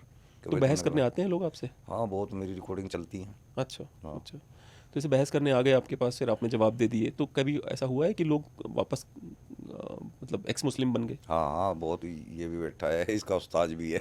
अच्छा अच्छा वो तो मुझे मारने के लिए आ रहा था, कत्ल करने के लिए आ रहा था बाकायदा। अच्छा। और बस आया, मैंने जो उसका इस्तकबाल जिस तरह से किया वो नरम हो गया। फिर मैंने बिठा के उससे थोड़ी सी बातचीत की। मैं कहा भाई चलो, पढ़ा लिखा है, हाफिज है वो, तो हाफिज जल्दी समझ जाता है, क्योंकि अरेबिक तो वो जानता ही है, खाली तर्जुमा समझाना है। तो जब उसे तर्जुमा समझाया, उसकी समझ में आ गया, तो वो आज एक्स मुस्लिम बन के चैनल चला रहा है। अच्छा, एक आरोप और भी लगते हैं एक्स मुस्लिम के ऊपर कि आप लोग चैनल चलाने के लिए ही एक्स मुस्लिम बनते हो, ताकि आपको आपकी क्षमा कीजिएगा मेरे शब्दों के, इनकम होती हाँ, है। इनकम होती है या दुकानदारी चलती है, ऐसे आरोप लगते रहते हैं तो बार मैंने बार। तो अपने चैनल खुद ही बंद कर दिए। अच्छा मैंने तो अपना चैनल अपने जो टीम के ऑपरेटर है उनको सौंप दिए, दे दिए, भाई सारी कमाई भी तुम्हारी, सब कुछ तुम्हारा, मुझे इन चीज़ों से कोई मतलब ही नहीं है। मैं अपना बार कोड भी कभी खुद नहीं इस्तेमाल करता, वो खुद कभी कभी लगा देते हैं तो लगा देते हैं, मैं मना करता हूँ। तो मैं तो इन चीज़ों से दूर हूँ। और ठीक है, एक्स मुस्लिम होने के बाद आदमी का सब कुछ ख़त्म हो जाता है, उसका रोज़गार, उसका बाइकाट ऐसा हो जाता है कि उसको कहीं पे काम नहीं मिलता। तो अगर ऐसे आदमी को एक अर्निंग की जगह मिल रही है, साथ में उसको मानवता फैलाने का मौका मिल रहा है, तो मैं तो नहीं मानता कि ये गलत है। नहीं, मैं भी समर्थन में हूँ, जिस दैट की सवाल उठाते हैं लोग, तो मैंने कहा पूछ लूँ आपसे। हाँ, नहीं तो ठीक एक है। एक वो थे क्या नाम है, शिया थे, जिनका नाम था जो, अल्लाह यारी। नहीं, जिन्होंने यति नरसिंहानंद जी से मिलके अपना हाँ हाँ, हिंदू वसीम धर्म, हिंदू, वसीम रिजवी। वसीम रिजवी जी, वो भाई साहब करोड़ों के मालिक थे, और जैसे ही वो हिंदू बने उनकी हालत ख़राब हो गई, उनके धंधे छीन लिए गए, हाँ और सरकार तक ने परेशान करके रख दिया, उनको जेल में डाल दिया उठा के गवर्नमेंट ने। हाँ, ये सब चीज़ें होती हैं। तो मैं समझ नहीं पाता हूँ कि मतलब राइट विंग की सरकार है, हिंदुत्व के नाम पे वोट मांगने वाली सरकार है, वो सरकार वसीम रिजवी को जेल में उठा के डाल जो देती कि है, हिंदुत्व के लिए खड़ा जो हुआ। बिल्कुल खड़ा हुआ, बेचारे का सारे बिजनेस छिन गए, बेटे की पढ़ाई तक के लिए पैसे नहीं थे उनके पास। अभी जल्दी मैं भी चला जाऊंगा जेल, मेरे को भी ले जाएंगे, पक्की बात है, छोड़ने की अच्छा नहीं। क्योंकि ये गुलाम हो रखे हैं, इनको आदत है, इनको चाहिए कोई ना कोई गुलाम बनाने वाला। इनको कभी अंग्रेजों की गुलामी पसंद आती है, कभी मुगलों की गुलामी पसंद आती है। अब भी ये मुसलमानों के गुलाम बनेंगे अगर नहीं समझ में आएगी इनको। अब इतने एक्स मुस्लिम खड़े हो गए, इस्लाम की हकीकत बता रहे हैं, अगर अब भी इनको समझ नहीं आ रही है, अब भी ऐसी ऐसी हरकत करेंगे, तो भाई फिर ये फिर गुलाम बनेंगे, और इनके साथ हम भी मरेंगे, फिर हमारी नस्लें भी मरेंगी। मैं तारी बात कर रहा। हाँ, नहीं नहीं, मैं समझ रहा हूँ क्या कह रहे हो आप। नहीं, मुझे ये समझ में नहीं आता कि मतलब डेमोक्रेसी में करे तो क्या करे आदमी, तलवार तो उठा नहीं सकते आप, नहीं देखो, सोल्यूशन क्या है? जब फैक्ट के साथ एक आदमी खड़ा हो रहा है और वो बता रहा है कि देखो जी, ये कुरान हमारी अल्लाह की किताब नहीं है, ईश्वर की किताब नहीं है, किसी इंसान की लिखी हुई किताब है, सबूत दे रहा है, यहाँ की सरकार को फिर उसको देखना चाहिए कि भाई अगर यहाँ के मौलानाओं को इकट्ठा करे कि भाई आगे इस आदमी की बात का जवाब दो, अगर ये सही है तो यहाँ से बैन करते हैं हम इसको, कुरान को, अगर ये गलत है तो ऐसे आदमियों को बैन करते हैं। सरकार इतना तो कर ही सकती है। अगर सरकार इतना भी कर देगी तो मैं गारंटी देता हूँ कुरान बैन है इंडिया के अंदर से, क्योंकि हमारे पास जितने सबूत हैं वो बहुत ज़्यादा हैं। मतलब 2-4 सबूत काफ़ी हैं, लेकिन हमारे पास बहुत ज़्यादा हैं साबित करने के लिए। तब भी एक दो एग्जाम्पल बताइए दर्शकों जैसे के लिए। कि कुरान के अंदर अल्लाह मियाँ मोहम्मद साहब की सेक्स की इच्छा पूरी करने, देखिए एक ईश्वर अगर कोई किताब भेजेगा दुनिया के अंदर, तो आप क्या एक्सेप्ट करते हो कि वो क्या भेजेगा? कोई मानवता का संदेश, कोई जीवन का बहुत बेहतरीन अहम हिस्सा, ऐसा भेजेगा ना। वहाँ अल्लाह मियाँ क्या भेज रहा है, मोहम्मद साहब की शादी हुई जैनब के साथ, जो कि और उनकी बहू थी। जो कि उनकी बहू थी। अच्छा अच्छा। तो उसके साथ निकाह हुआ, निकाह नहीं हुआ लेकिन वो सुहागरात थी। हम्म। तो पार्टी कर रखी थी मोहम्मद साहब ने, उसमें पार्टी में सभी लोग आहिस्ता आहिस्ता जाने लगे। 3 लोग ऐसे थे जो देर तक बैठे रहे। अब मोहम्मद साहब बेचैन, उनको सुहागरात मनानी थी। अब वो बार बार आ रहे कि देख रहे कि वो गए या नहीं गए, तो वो तीनों दोस्त अपना वहाँ इंजॉय कर रहे थे, बैठे, उन्हें मज़ा आ रहा था। तो अल्लाह मियाँ यहाँ पे आयत भेज रहा है कि भाई तुम लोग शर्म किया करो, और तुम लोग देखा करो कि भाई पैगम्बर ने और भी कुछ काम करना है, तो तुम जल्दी से चले जाया करो, टाइम से निकल जाया करो। ये तो वो वाली बात हो गई, जैसे लिखा नहीं होता किसी ऑफिस में कि कृपया बिना बिना उसके ना बैठे। हाँ, तो बताओ अल्लाह मियाँ को, किसी ईश्वर को ये बात कहने की ज़रूरत थी कि भाई मोहम्मद साहब का सेक्स टाइम से पूरा करवाने के लिए वो आयत भेजेगा? वो एक अपने पैगंबर के लिए लुगाइयाँ इकट्ठी करने के लिए आयत भेजेगा, सूरह अल-अहज़ाब की आयत 50, कि जब तेरे मामा की, तेरी ताई की, तेरे फुप्पी की, तेरी फलानी कोई भी लोंडिया तेरे से आकर मज़े कर सकती है, और तो और जिनकी शादियाँ तक हो चुकी है वे भी अगर चाहे तो तेरे से आके मज़े ले सकती हैं। अल्लाह मियाँ ये काम करेगा? अल्लाह मियाँ वहाँ पैसे का क्या करेगा? अल्लाह मियाँ माले गनीमत में से 20% का हिस्सा अपने अपने लिए मांग रहा है। अल्लाह मियाँ ऐसी ईश्वरीय शक्ति लूट के माल का हिस्सा क्यों मांगेगी? पता चल रहा है ना कि ये अल्लाह तो नहीं हो सकता, कोई इंसान हो सकता है जिसको माल चाहिए। तो नहीं, वो पर ये आरोप तो सभी धर्मों पे लग सकता है ना कि सभी धर्मों तो के सभी लोग। धर्म कहाँ कहते हैं कि हम ईश्वर के बनाए हुए हैं? नहीं नहीं, सभी धर्म को आरोप ये लग सकता है ना कि भाई अगर सभी धर्मों का भगवान इतना पावरफुल है तो सभी धर्मों के भगवान को पैसों की इतनी जरूरत क्यों पड़ती है, चाहे वो हिंदुओं का हो चाहे तो वो सभी क्रिश्चियन का धर्मों हो। के भगवान मांगते कब हैं पैसा? कहाँ पे मांगा? किसी ने मांगा? नहीं तो मान लो पंडित तो मांगता ही है ना, वो उधर पंडित पादरी भी मांग रहा मांगता है, यहाँ है पे और अल्लाह इधर। मांग रहा है जी। अच्छा यहाँ पे अल्लाह मांग रहा है। अच्छा कुरान के अंदर अल्लाह मांग रहा है 20% हिस्सा, अच्छा। वो नहीं, भी ऐसा लूट रिटर्न के में माल बाकी में धर्मों से। में तो नहीं पता मुझे हैं? बाकी धर्मों का तो नहीं पता मुझे कहीं ऐसा लिखा हो जहाँ नहीं पे। है ना, सुना तो है, हमने पढ़ा तो नहीं है, सुना है हमने तो। ऐसा हमने किसी धर्म में आज तक नहीं सुना कभी हाँ हाँ हाँ। कि भाई उनका अल्लाह जो है मदद मांग रहा हो। यहाँ हमारा अल्लाह बार बार मदद मांगता है। कम से कम 8-9 आयतें ऐसी हैं जब अल्लाह इंसानों से मदद मांग रहा है कि तुम अल्लाह की मदद करोगे तो अल्लाह तुम्हारी मदद करेगा। सूरह 40 की 20 नंबर आयत है कि तुम अल्लाह की मदद करोगे तो अल्लाह तुम्हारी मदद करेगा। भाई अल्लाह को किस इंसानों की मदद की ज़रूरत है? ईश्वर को इंसान की ज़रूरत है? बताओ, एक इतनी सी बिंदु भी नहीं है इंसान, कुछ भी तो नहीं है। हाँ हाँ, अब जी इतना बड़ा यूनिवर्स है, हाँ। उसके आगे क्या है। उसकी मदद चाहिए अल्लाह को। ये मजाक है? फिर अब पता चल रहा है कि नहीं, ये कोई बंदा है जो अल्लाह के नाम को यूज कर रहा है। तो जब जो इस्लामिक वर्ल्ड या अरेबियन वर्ल्ड जो था प्रॉफिट मोहम्मद से पहले वाला, उसमें अल्लाह नाम का कोई कॉन्सेप्ट था उसके नहीं, पहले? इलाहा था। अच्छा और ये इलाहा, इलाही भी बोलते थे, इलाहा भी बोलते थे। ये 3 देवियों को बोलते थे, जो लात, मनात और उज्जा। इन 3 देवियों से ये शब्द आया है अल्लाह। वो जरा कुरान उन में तीन है। देवियों की फोटो निकालते जरा, लात मनात और उनका उज्जा का, क्योंकि वो तीनों देवियां जहाँ तक मैंने फोटो देखी है वो तो हमारी देवियों से बड़ी मैच करती हैं, इन हिंदुओं की देवियों से। एक अच्छा। देवी के अंदर शेर है, कहीं वो नीचे शेर खड़ा हुआ है। और मैं नहीं कहता हूँ कि हिंदुओं की देवी है, मैं सिर्फ जानना चाहता हूँ। हाँ, तो पहले हर जगह हिंदुज़म ही था, ये मूर्ति पूजा ही थी पहले। किधर भी देखोगे ना आप मूर्ति, वो सऊदी अरब के अंदर भी 3 स्तूप थे, वो तीनों इन्हीं के थे, अच्छा, इन्हीं की पूजा होती थी। ये रही। ये तीनों देवियां, देखो उस नीचे शेर भी खड़ा है एक, तीनों के नीचे ना। अच्छा लेकिन जो वहाँ पे सऊदी अरब के अंदर थी, वो स्तूप टाइप की थी, अच्छा। खंबा टाइप। उसके ऊपर खुदा हुआ होता था, जैसे वो देख रहे हैं पीछे, इस तरह खुदा हुआ होता था उसमें। अच्छा अच्छा। काबे के अंदर भी आज तक तीनों देवियों की मूर्ति है, आज तक भी। अभी भी है, हाँ। हटाई नहीं गई। अच्छा। लोग कहते हैं ना कि काबे के अंदर मोहम्मद साहब दफन है, दिखा दो हमारे को, कोई मैं आज ही ईमान बदल दूंगा अपना, इसी बात पे बदल दूंगा। और बोल लो, अगर किसी ने वहाँ मोहम्मद साहब की कब्र दिखा दी, वहाँ पे 3 देवियों की मूर्तियों के स्तूप खंबे लगे हुए हैं। 3 खंबे 2-2 फुट की, 1.5 फुट की दूरी पे। मुझे एक बात और समझ में नहीं आती कि जैसे बार बार ये जरूर बताया गया है हम बच्चों को कि जब हम बड़े हो रहे थे कि सोमनाथ मंदिर को तोड़ा गया, उस पर कब्जा हुआ और ये हुआ। इस प्रकार से मक्का पे भी बहुत सीरियस हमले हुए हैं। हाँ, वो 365 मूर्तियाँ थी उसके आजू बाजू। नहीं नहीं, उसके पहले, उसके बाद की बात कर रहा हूँ मैं। जो वो क्या नाम था जो उधर से आया था, सीरिया से कहीं से एक नहीं आया था वो, जो जिसने आग लगा दी थी अंदर घुस के, ये 11 जनवरी 930 को, ठीक है, वो करामाती था। ये बहरीन अबू ताहिर अल जनाबी, अच्छा अच्छा। अबू ताहिर अल जनाबी आया, इसने मक्का को 11 जनवरी 930 को इसने आग लगा दी। और यहाँ पे तो कम लिखा हुआ है, पर जो किताबें मैंने पढ़ी हैं उसमें लिखा है कि वो वो जिसके आसपास चक्कर लगाते हैं लोग, उसके अंदर कुछ लोग घुस गए तो उनको भी अंदर घुस के उसने कत्ल किया, उसके अंदर जाके। वो मक्का ही है, वो हाँ, दरवाजा खोल के हाँ, अंदर। दरवाज़ा हाँ। खोल के उसके अंदर उसने कत्ल किया। और शायद कहीं कुरान में ये लिखा है कि चिड़ियाओं ने पत्थर मारे थे हाथियों के ऊपर, कुछ ऐसा भी हाँ, है। वो सूरह अल फील है जी, ये उसी जंग की बात बता रहे हो आप। अच्छा जब उन्होंने हमला किया था तो वो हाथियों के ऊपर हमला किया था, अच्छा। तो चिड़ियों ने चोंच के अंदर पत्थर दबा दबा के ऊपर से जाके हाथियों के ऊपर छोड़ दे और हाथी मर गए। साला ये भी लॉजिक आज तक मेरे दिमाग में फिट नहीं होया कि भाई चिड़िया ज़्यादा से ज़्यादा कितना बड़ा पत्थर उठा लेगी, उससे हाथी पर नजला भी नहीं होने का। और फिर मतलब हाथी जो कि इतना पानी पीने वाला जीव है, वो वहाँ सऊदी अरब के अंदर पानी कहाँ से पी लेगा? वो जीवित ही नहीं रह सकता।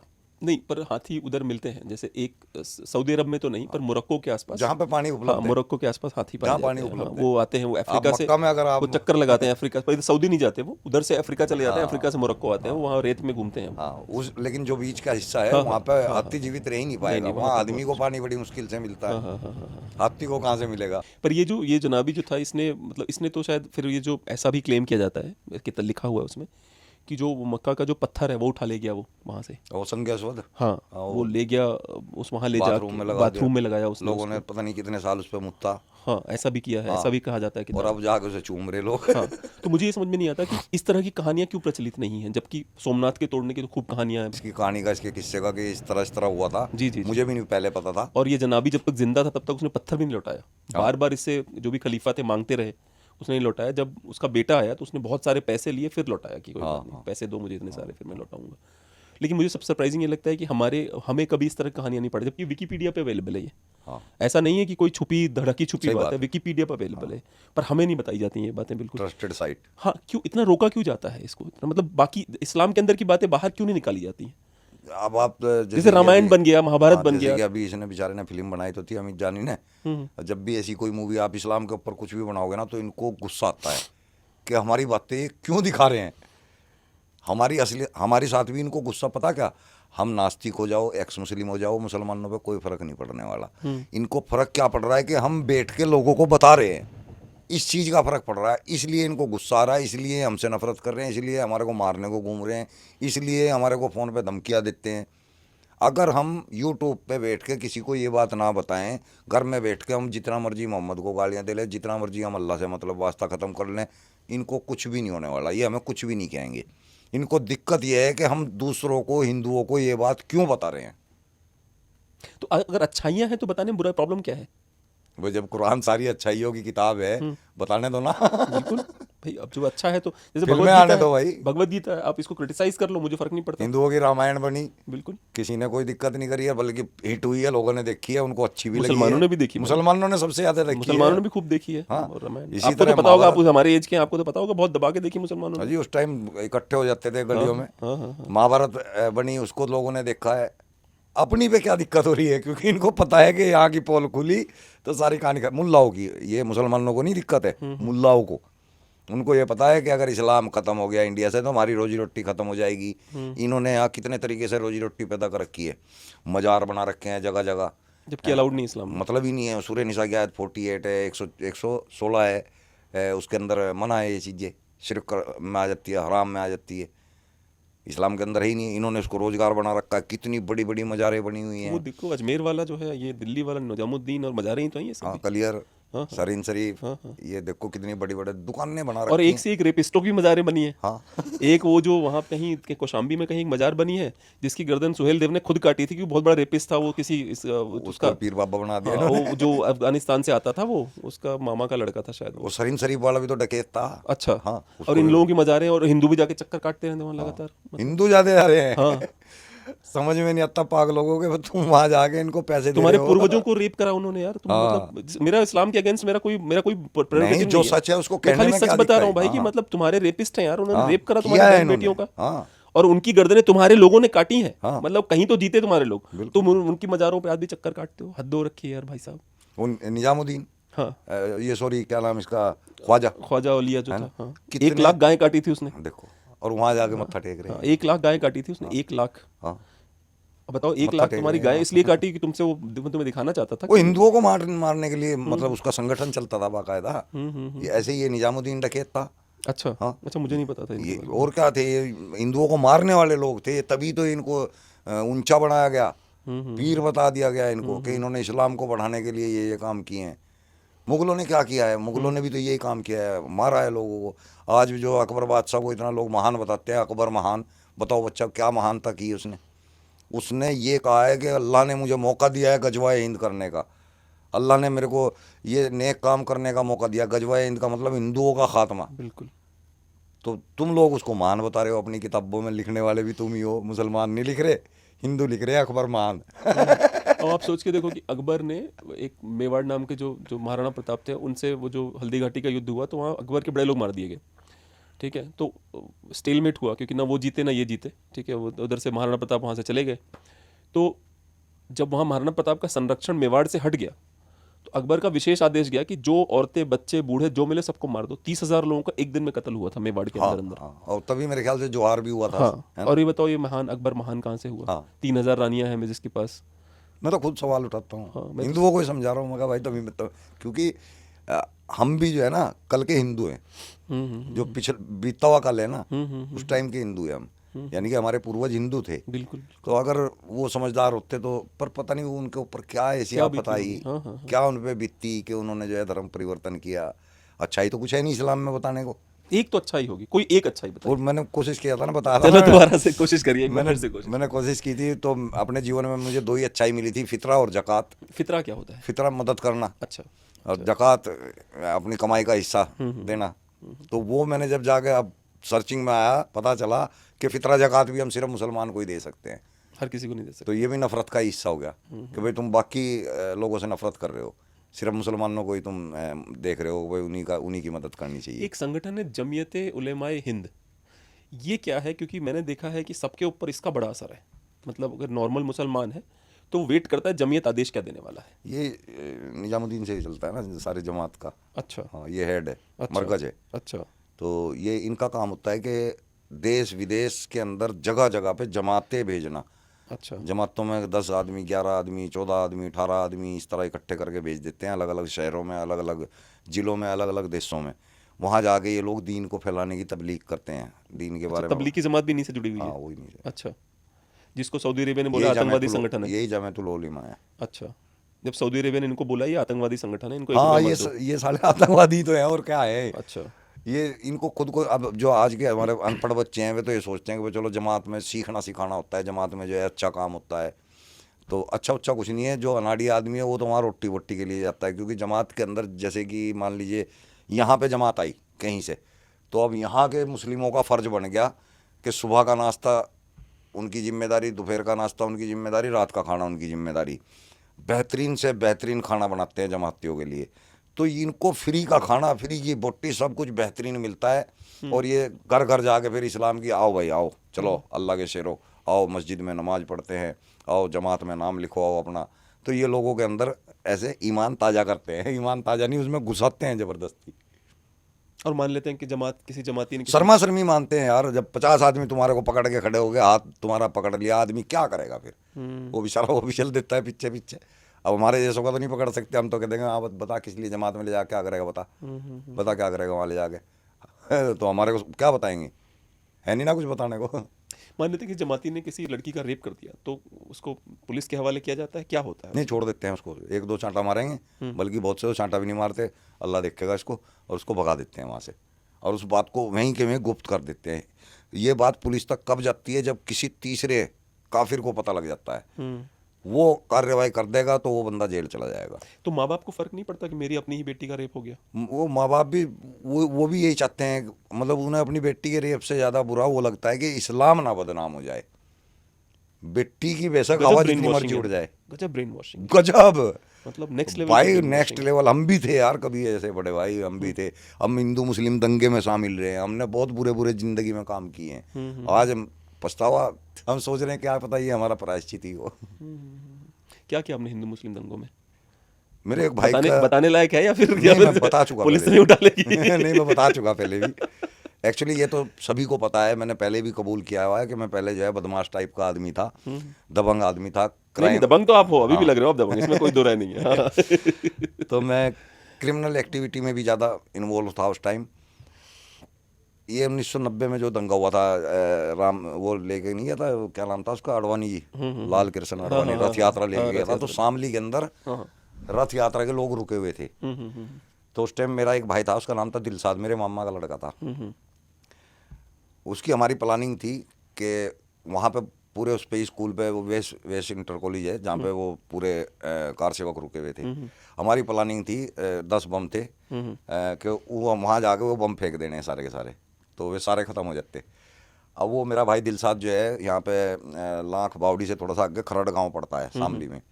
खरड़ की एक मस्जिद से हम 110 रुपये का बम खरीदा था उस वक्त हमने। अच्छा। वहाँ के हाफिज जी से, वो हाफिज का नाम भी सलीम ही था। सबको फंसा दूंगा अब तो पता नहीं हो मर भी गया हो। तो वहाँ से 10 बम खरीद के लाया था। वो मेरा जो मामा का लड़का है, उसने क्या किया, ला के फटाफट हम अंदर आए तो उसने छत पे लेंटर सा होता है जिसको वो बोलते थे हम, शपील सी क्या बोलते हैं, उस पर उसने वे बम रख दिए। कट्टा था सफ़ेद, जैसे चीनी के उसके कट्टे होते हैं ना यूरिया के, तो उसमें से एक बम, अब मैं तो कमरे से जब उसने रख दिए तो मैं तो कमरे से निकल के बाहर आ गया। मैं बाहर आ गया, गर्मी थी, मैं हैंडपम्प से सिर धोने लगा। वो अभी बाहर नहीं आ पाया था, उसके आने से पहले ही एक बम उस पन्नी में से निकल के नीचे गिर गया, और नीचे गिरते ही एक बार उछला ऊपर, उछल के जब दोबारा गिरा तो उसके लड़के के चीथड़े उड़ गए, उसका इतना हिस्सा उड़ गया, मेरे भाई का। बाप रे। तो हम कुछ गलत कर तो नहीं पाए थे, लेकिन अगर वो ना उड़ता तो हमने वो बंदे पर उड़ा अपना दिए। नुकसान भी तो हो गया बहुत बड़ा।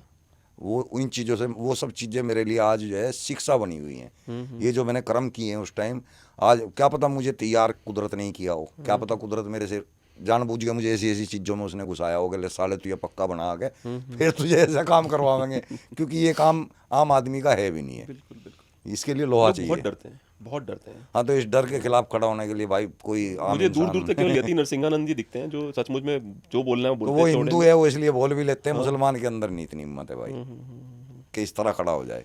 इसके लिए आदमी में कुछ स्पेशलिटी होनी चाहिए। वो स्पेशलिटी मुझे लगता है कि कुदरत ने मेरे अंदर भरी है। नहीं नहीं, बिल्कुल बिल्कुल। मुझे एक बात और बताइए कि जैसे जो ये बम से याद आया मुझे, एक शेर शाह सूरी नाम का एक इकलौता ऐसा राजा था इस देश का जो इसी धरती पे पैदा हुआ था। वो इन्वेडर नहीं था, फरीद नाम था उसको, मुसलमान ही था वो भी। वही बम बनाने में ही मरा था, बम बांध रहा था, वो फट गया उसके हाथ में, उसी में मरा था वो भी।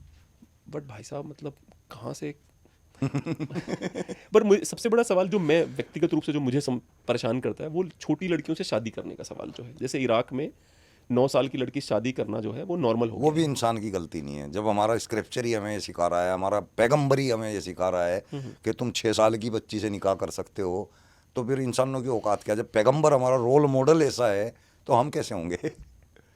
हमारी क्या गलती है? वो देख के बड़ा दुख होता है, छोटी छोटी बच्चियां इराक मैं में सोचता हूँ इस चीज़ को कई मेकअप बार। करवा के उन बच्चियों को हाँ, मेकअप करवा करवा के उनसे शादी कर रहा है बंदा, 35 साल का, 40 साल का। बड़ा अजीब लगता है मुझे देख। हाँ, आप खुद ही सोचो कि आप अगर 5 नंबर की जुत्ती में 10 नंबर का पैर फंसाओगे तो उस जुत्ती की क्या हालत होगी। मैंने एक बात ये थोड़ा तरीके से समझाने को कही है। आप सोच भी नहीं सकते कि 9 साल की बच्ची से आप हम बिस्तरी कैसे कर पाओगे। एक, चलो अगर मान लिए 9 साल की बच्ची है, 13-14 साल का लड़का है, फिर भी कॉम्बिनेशन बन जाएगा, क्योंकि उसका भी पार्ट उसी हिसाब से होगा, जैसे उसकी हिंदुओं एज में के पहले हिसाब बाल से। विवाह होता था, हाँ, लड़का भी छोटा लड़की भी छोटी, हाँ, हाँ। है ना, तो उनके ऑर्गन भी बराबर हो गए। लेकिन एक 53 साल का आदमी और एक 9 साल की लड़की, ऑर्गन का फर्क हो गया, तो यार क्या बीतती होगी उसके ऊपर। सेक्स तो हुआ है, लेकिन बीतती क्या होगी उसके ऊपर। तो क्या हर मुसलमान, जैसे हिंदुस्तान में भी होता है ये? काफ़ी जगह है ऐसी, और ये मुसलमानों के अंदर ऐसा होता है, हिंदुओं के अंदर तो मुझे नहीं लगता ऐसा होता है। मुसलमानों के अंदर होता है, जहाँ अभी भी 12-12, 13-13 साल की बच्चियों के साथ शादी हो जाती हैं। और ऐसा भी मैंने देखा है कि अपनी छोटी बच्चियों की शादी बुड्ढों के साथ कर देते हैं पैसे के लिए। वो तो हैदराबाद वाला याद है जो अरबी आते हैं और लड़कियां खरीद के ले हाँ, वो जाते हैं, मुता है, वर्जिन। मिसियार हाँ। है, निकाह, तो ये अच्छा, पैसे क्या के लिए है ये होता है। मुता मिसियार, क्या मुता होता मिसियार ये एक तरह से कॉन्ट्रैक्ट मैरिज है कि आप कुछ टाइम के लिए जो है अपने हवस को बुझा सकते हैं किसी से निकाह करके, महीना 2 महीना या 15 दिन के लिए। तो वो लड़की तैयार हो जाती है पैसे के लिए। लड़की तो क्या तैयार होगी, उसके माँ बाप तैयार होते हैं, लड़की को तो होश भी नहीं। एक 13-14 साल की बच्ची को क्या पता, वो तो अभी ख्वाब भी नहीं देखने शुरू होते इस टाइप के। तो उसके माँ बाप सारी फील्डिंग बिठा देते हैं कुल 10-20 हज़ार के चक्कर में, 20-30 हज़ार के चक्कर में, और उसके साथ बेचारी के साथ ये सब कुछ होता है। एक कॉन्सेप्ट हम लोग सुनते हैं बार बार, हलाला हलाला, बार बार मुसलमानों को चढ़ाया जाता है, अलग अलग लोग अल्लाह चढ़ाते की हैं, औलाद है। हलाला की औलाद, और तू तो हलाला करता है। ऐसे फेसबुक पे अगर आप इंस्टाग्राम पे जाएंगे तो कमेंट में ऐसे अलग अलग लोग लिखते रहते हैं, क्या है अच्छा, हलाला? चिढ़ते पता नहीं क्यों है साले अल्लाह की औलाद। जब अल्लाह ने तुम्हारे को अल्लाह का हुक्म दे दिया कुरान की सूरह बकरा की आयत नंबर 230 के अंदर, तो तुम्हारे को शर्म क्या आ रही है भाई? जब अल्लाह हुक्म दे रहा है तो गर्व करो, शर्म काहे को गुड कर रहे पॉइंट, वेरी गुड पॉइंट। हो? गर्व करो कि अल्लाह के। जब सीधे ऊपर वाला आपको बोल रहा है कि ये सही है तो फिर उसमें गर्व होना चाहिए, हाँ, तो शर्म। शर्म काहे की है भाई? तुम्हारे को अगर कोई कह रहा है तो गर्व और लोग करो गुस्सा कि हो ले जाते हैं भाई, मुसलमानों हाँ, को बोलो तो बहुत गुस्सा इसका होता है। मतलब वो अल्लाह की बात को मान नहीं रहे, उन्हें बुरी लग रही है, इसका मतलब वो बात। तो भाई बुरा वो कुरान है, वहाँ लिखा हुआ है, उसे फाड़ो। कितने कितने कितने लाइक क्या होता है हलाल, अगर आप समझाएं, जैसे मान लीजिए मुझे हलाला, कुछ नहीं पता तो। हलाला उसको कहते हैं, मान लीजिए मैंने अपनी वाइफ को तलाक दे दी, 3 प्रक्रिया होती हैं इसकी तलाक की, हर 3 महीने के बाद। 3 जब आपने प्रक्रिया पूरी कर ली, अब तलाक आपकी हो चुकी है, और अब आपको ये लग रहा है कि आपने गलती कर दी।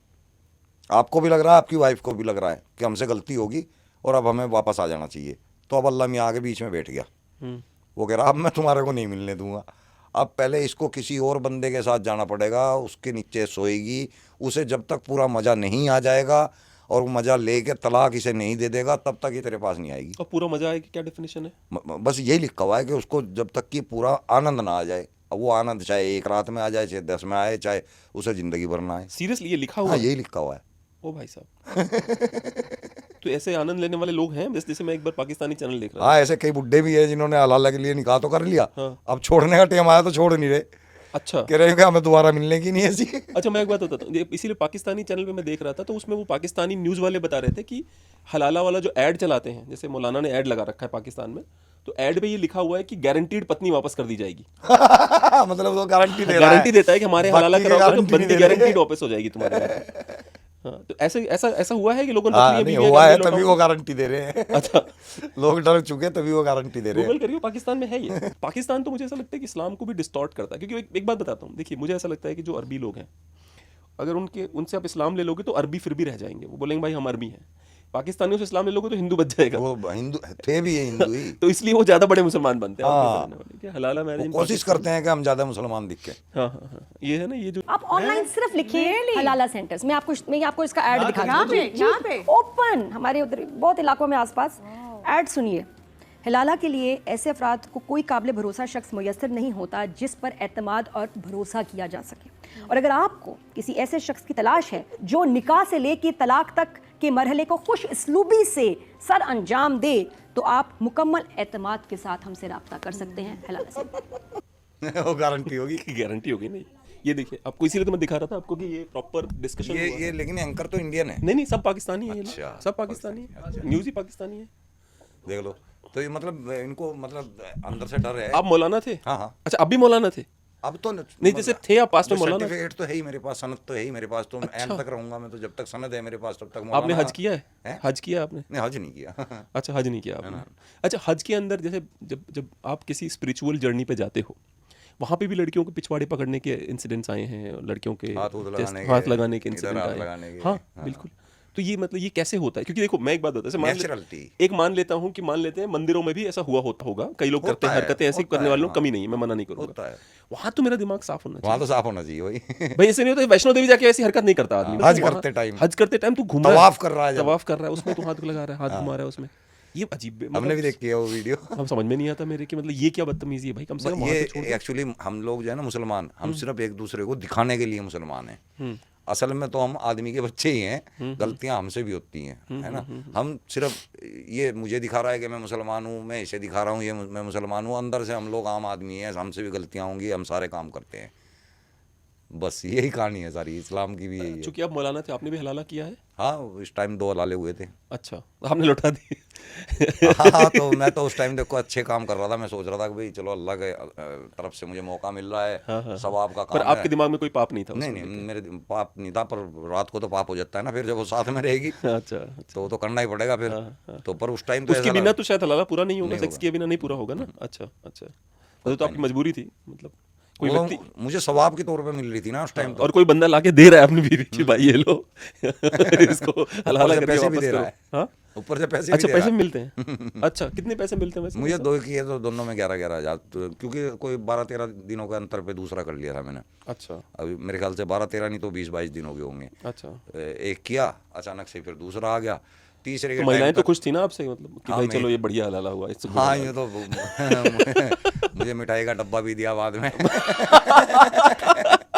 मतलब महिलाएं खुश थी, चलो भाई हलाला बढ़िया हुआ, इसमें कोई अब प्रॉब्लम अच्छा पता नहीं उसको मेरा बच्चा ना ठहर गया हो। हाँ, अब वो बच्चा भी पता अच्छा, नहीं। ये भी है कि बिना कॉन्डोम के ही करना है आपको हलाला भी? हाँ, कंडोम तो हराम है ना। अच्छा, अल्लाह की देन को आप रोक कैसे सकते हो, अल्लाह की देन है। एक बार मैं मुसलमानों के बहुत बड़े लीडर हैं असदुद्दीन ओवैसी जी, वो कह रहे थे कि सबसे ज्यादा कॉन्डोम मुसलमान खरीदता है, इसमें कितनी सच्चाई होगी आपके हिसाब से? खरीदते हैं, वो आरामगर्दी करने के लिए खरीदते हैं। अच्छा, हाँ, बकरी के साथ, गधैया के साथ, है ना, और नाजायज संबंधों में इसलिए खरीदते हैं, तो लड़कों के साथ। तो बकरी और गधी के साथ क्या रिलीजन परमिट करता है? बकरी करती है, गधी तो नहीं करती। अच्छा, बकरी को करते हैं, और मुसलमान किसी को भी नहीं छोड़ता, कुतिया को भी नहीं छोड़ता मौके पे। अच्छा, सीरियसली? सीरियस बता रहा हूँ, मतलब मुसलमान के अंदर सेक्स ज़्यादा आता है। वजह बीफ, अच्छा, मटन, चिकन, इससे क्या है कि आपके अंदर की जो वो काम इच्छा है ना, तामसिक इच्छाएं जो काम होती इच्छा हैं, है, वो ज़्यादा जागृत होती हैं। तो जब काम इच्छा ज़्यादा जागृत होगी, उस वक्त जरूरी नहीं है कि आपको लड़की मिले, फिर वो जो भी मिल जाता है तो उसे- मैस्टरबेट क्यों नहीं करते, जैसे मतलब- हस्तमैथुन क्यों नहीं करते? वो भी करते हैं। मुसलमान से ज्यादा कोई भी नहीं करता होगा। अच्छा अच्छा। जैसे जब एक बार कुछ नहीं मिलता फिर अल्ले भाई एक बार अपना हाथ जगन्नाथ।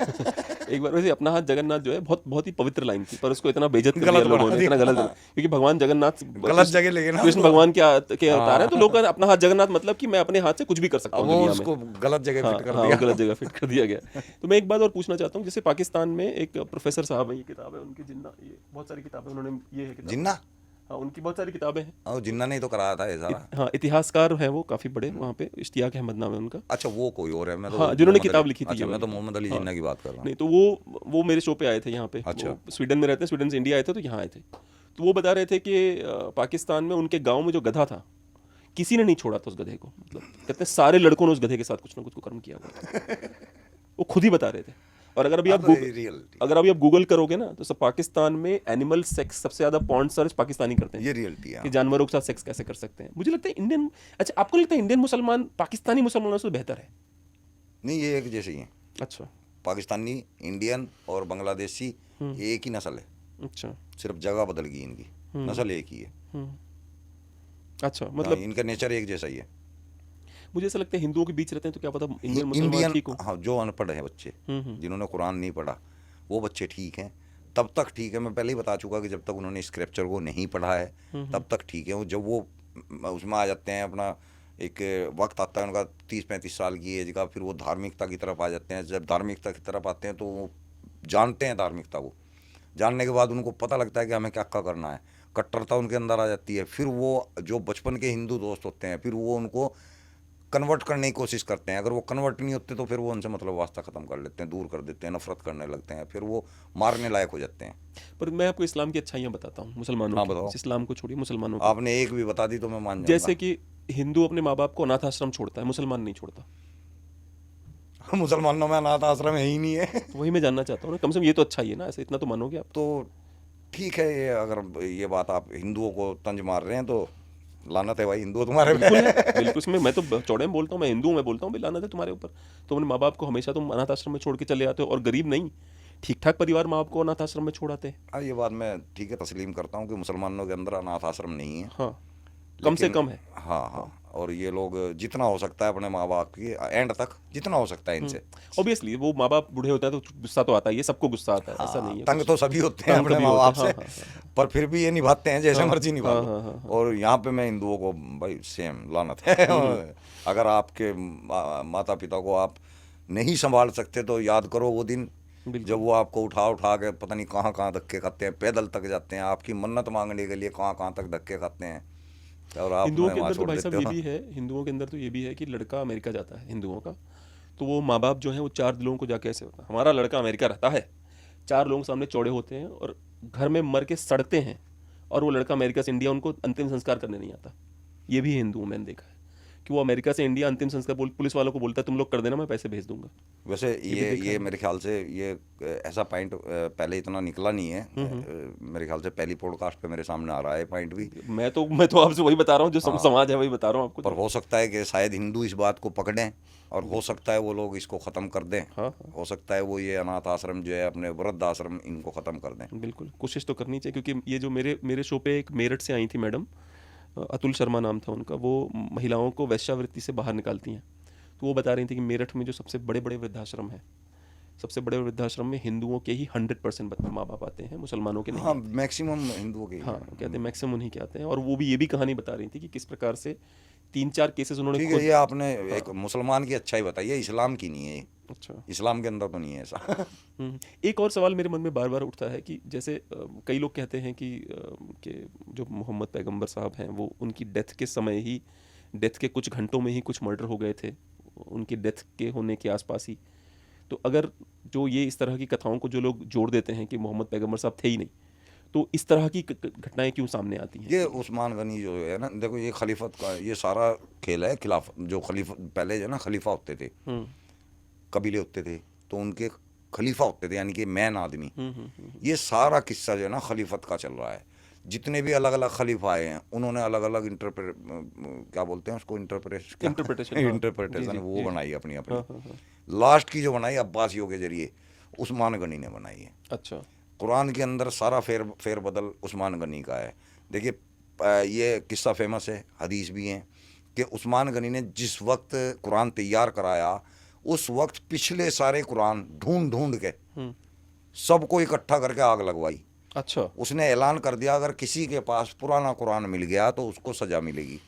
लोगों ने अपने घर से उखाड़ उखाड़ के जो जो जो रखे हुए थे पुराने फर्रे तक भी वो भी ला के वहाँ डाल दिए, लो जी हमारे पास तो यही था, आग लगा दी। फिर उसने उस नए कुरान को प्रेजेंट किया। वजह क्या थी? क्योंकि वो कुरान इस कुरान से मैच नहीं खाता है, वो कुरान अलग था और उस्मान गनी को पता था अगर वो उस कुरान के रहते हुए इस कुरान को प्रेजेंट कर देता तो लोग कमी पकड़ लेते कि भाई नहीं यार उसमें तो ऐसा नहीं था, उसमें तो ये बातें नहीं थी, उसमें ये आयत नहीं थी, उसमें फलानी आयत नहीं थी। ये चीज़ उसने ख़त्म करने के लिए नया कुरान किया और पुराने को जलाया। तो आज हमारे पास सबूत भी नहीं है कि जो हमारे हाथ में है वो जेन्युइन कुरान है। तो अगर हम कुरान को अल्लाह की किताब ही मान लेते हैं चलिए कि अल्लाह की है, तो हम तक ये गारंटी नहीं है कि अल्लाह की वही किताब हमारे सामने है जो अल्लाह ने भेजी है। और अल्लाह ऐसी चीज़ भेजता नहीं है, मैंने पहले ही बोल दिया था। तो जो भी व्यक्ति रहे होंगे जो उस्मान गनी थे, इनको मतलब ये तो थोड़ा जैसे अब इनके पास तो पावर थी, पक्का बुद्धिमान समझदार लोग भी थे, तो और अच्छा भी तो लिख सकते थे, तो ऐसे क्यों लिखा इन्होंने? खिलाफत हुई है ना अलग अलग। जो खलीफा आया एक ने, अब ये अबू बकर वगैरह थे, सिया इन लोगों से क्यों चिढ़ते हैं? जो सिया समाज है वो इन लोगों को नहीं मानता क्योंकि इन्होंने किस्से बयान किए हैं और इन्हीं के बयान किए हुए किस्से हदीस में लिखे हैं और वही किस्से गलत हैं। उन्हीं किस्सों से मोहम्मद साहब का करैक्टर ख़राब होता है। तो ये जो सिया महकमा है ये पूरा का पूरा सुन्नी महकमे के ख़िलाफ़ है। वजह कि वहाँ पे मोहम्मद साहब के बारे में गलत बातें लिखी हुई हैं और हम लोग उसको तस्लीम करते हैं, सुन्नी मुसलमान। इसलिए हम सिया और सुन्नी की लड़ाई होती है। अंतर क्या है दोनों में, सिया सुन्नी में? जो अबू बकर वगैरह को मानने वाले लोग हैं वो हम लोग, हमारे ख़ानदान के लोग हैं सुन्नी, और जो सिया मजहब के हैं वो अली के ख़ानदान को मानने वाले लोग हैं, उन्हीं के घराने के लोग हैं। इनमें आपस में झगड़ा है। अच्छा, और ये सुन्नत क्या होती है? सुन्नत होती है कि जो जीवन में मोहम्मद साहब ने, पैगंबर साहब ने अपने काम किए हैं उसी काम को एज इट इज करने की कोशिश करना। तो मुझे एक बात बताइए, तो बहुएं तो सेफ नहीं होंगी घरों में फिर? हाँ, क्योंकि मोहम्मद साहब की तो सुन्नत में आता है। अगर ये सुन्नत है तो अगर उन्होंने अपनी बहू से ऐसा क्लेम किया जाता है कि शादी, बहनें भी, अच्छा, मोहम्मद साहब पे तो उतरी थी वो आयत सूरह अल अहज़ाब की, अच्छा, कि तुम्हारे मामा की, चाचा की, वो ताई तो की, फिर वो फूफिया। फिर दोनों है, फिर दोनों होगा फिर, हाँ है ना? हाँ। कि भाई बहू भी सेफ नहीं होगी और बहन तो खैर चलो शादी के लिए एलिजिबल है ही। हाँ। तो 4 शादियों का कॉन्सेप्ट कहाँ से आया था कि 4 शादियां कर सकते हैं मुसलमान? देखो एक ये भी एक पुरुष के रूप में तो बहुत अच्छा रिलीजन है, हाँ, नहीं हाँ। लगता आपको? ये क्योंकि पुरुष पुरुष प्रधान है। हाँ, पुरुष प्रधान है, वो एंजॉय करेगा, वो उसके तो लाइफ सेट है, उसको कुछ नहीं करना। वो महिला को पीटेगा भी, उसको कंट्रोल में रखेगा, उससे बच्चे पैदा करेगा, उसकी परवाह भी नहीं करेगा, दूसरी ले आएगा। तो पुरुषों के लिए तो बहुत अच्छा रिलीजन है, शायद इसीलिए महिलाओं के लिए नहीं है। महिलाओं के लिए नहीं, पर महिला भी तारीफ करती रहती है। अब पता नहीं वो करती क्यों है तारीफ। हम खुद सवाल करते हैं कि भाई महिला को तारीफ करने का एक कारण हमारे सामने भी आना चाहिए ताकि हम भी तस्लीम करें कि भाई महिलाओं के लिए इस्लाम कहती अच्छा है है। बहुत फ्रीडम है, बहुत बहुत आज़ादी है। मतलब वो बुरखे में खड़ी होकर ये बात करी है कि बहुत बिल्कुल, वो फ्रीडम कहती है। हैं भाई देख बुरखे में खड़ी होकर हाँ, बोलती हैं बहुत आज़ादी है, यार बहुत कमाल freedom है। एक आदमी मतलब हाथों में जंजीर डले हुए हैं उसको, और वो कह रहा है कि मैं आज़ाद हूँ, कैसे मान लेगा कोई? और देखो 4 शादी का आपने किया ना, अल्लाह ने कुरान के अंदर एक आयत में बोला हुआ है कि तुम 1-1, 2-2, 3-3, 4-4 शादियाँ तक कर सकते हो। अल्लाह ने 4 शादियों का, हो सकता है वो थक गया हो 4 के बाद 5 नहीं कहा, लेकिन यहाँ मोहम्मद साहब ने इस बात को फॉलो नहीं किया, खुद उनके पैगंबर ने फॉलो नहीं किया, कुरान को फॉलो नहीं किया, खुद 9 शादियाँ की, 3-3 रखेल रखी। अल्लाह तो 4 शादियों की इजाज़त दे रहा है, तू 9 क्यों रख रहा है भाई? फिर तू तो पैगंबर है, तेरे तो सब कुछ वही होना चाहिए कुरान के ऊपर एज इट इज अमल। लेकिन वहाँ तू खुद कुरान फॉलो नहीं कर रहा, 9 शादियाँ कर रहा है, 5 एक्स्ट्रा। ये कहाँ लिखा हुआ है? इस तरह की चीज़ें कहाँ पे लिखी हुई? ये सूरह निसा की आयत नंबर 3 में है। तो जैसे जो मोहम्मद पैगंबर थे, इन्होंने जो शादियां करी, इसकी ये कहानी कहाँ लिखी हुई कि उन्होंने 9 शादियां करी? ये कहाँ? हदीसों में। अच्छा, हदीसों में लिखा हुआ है।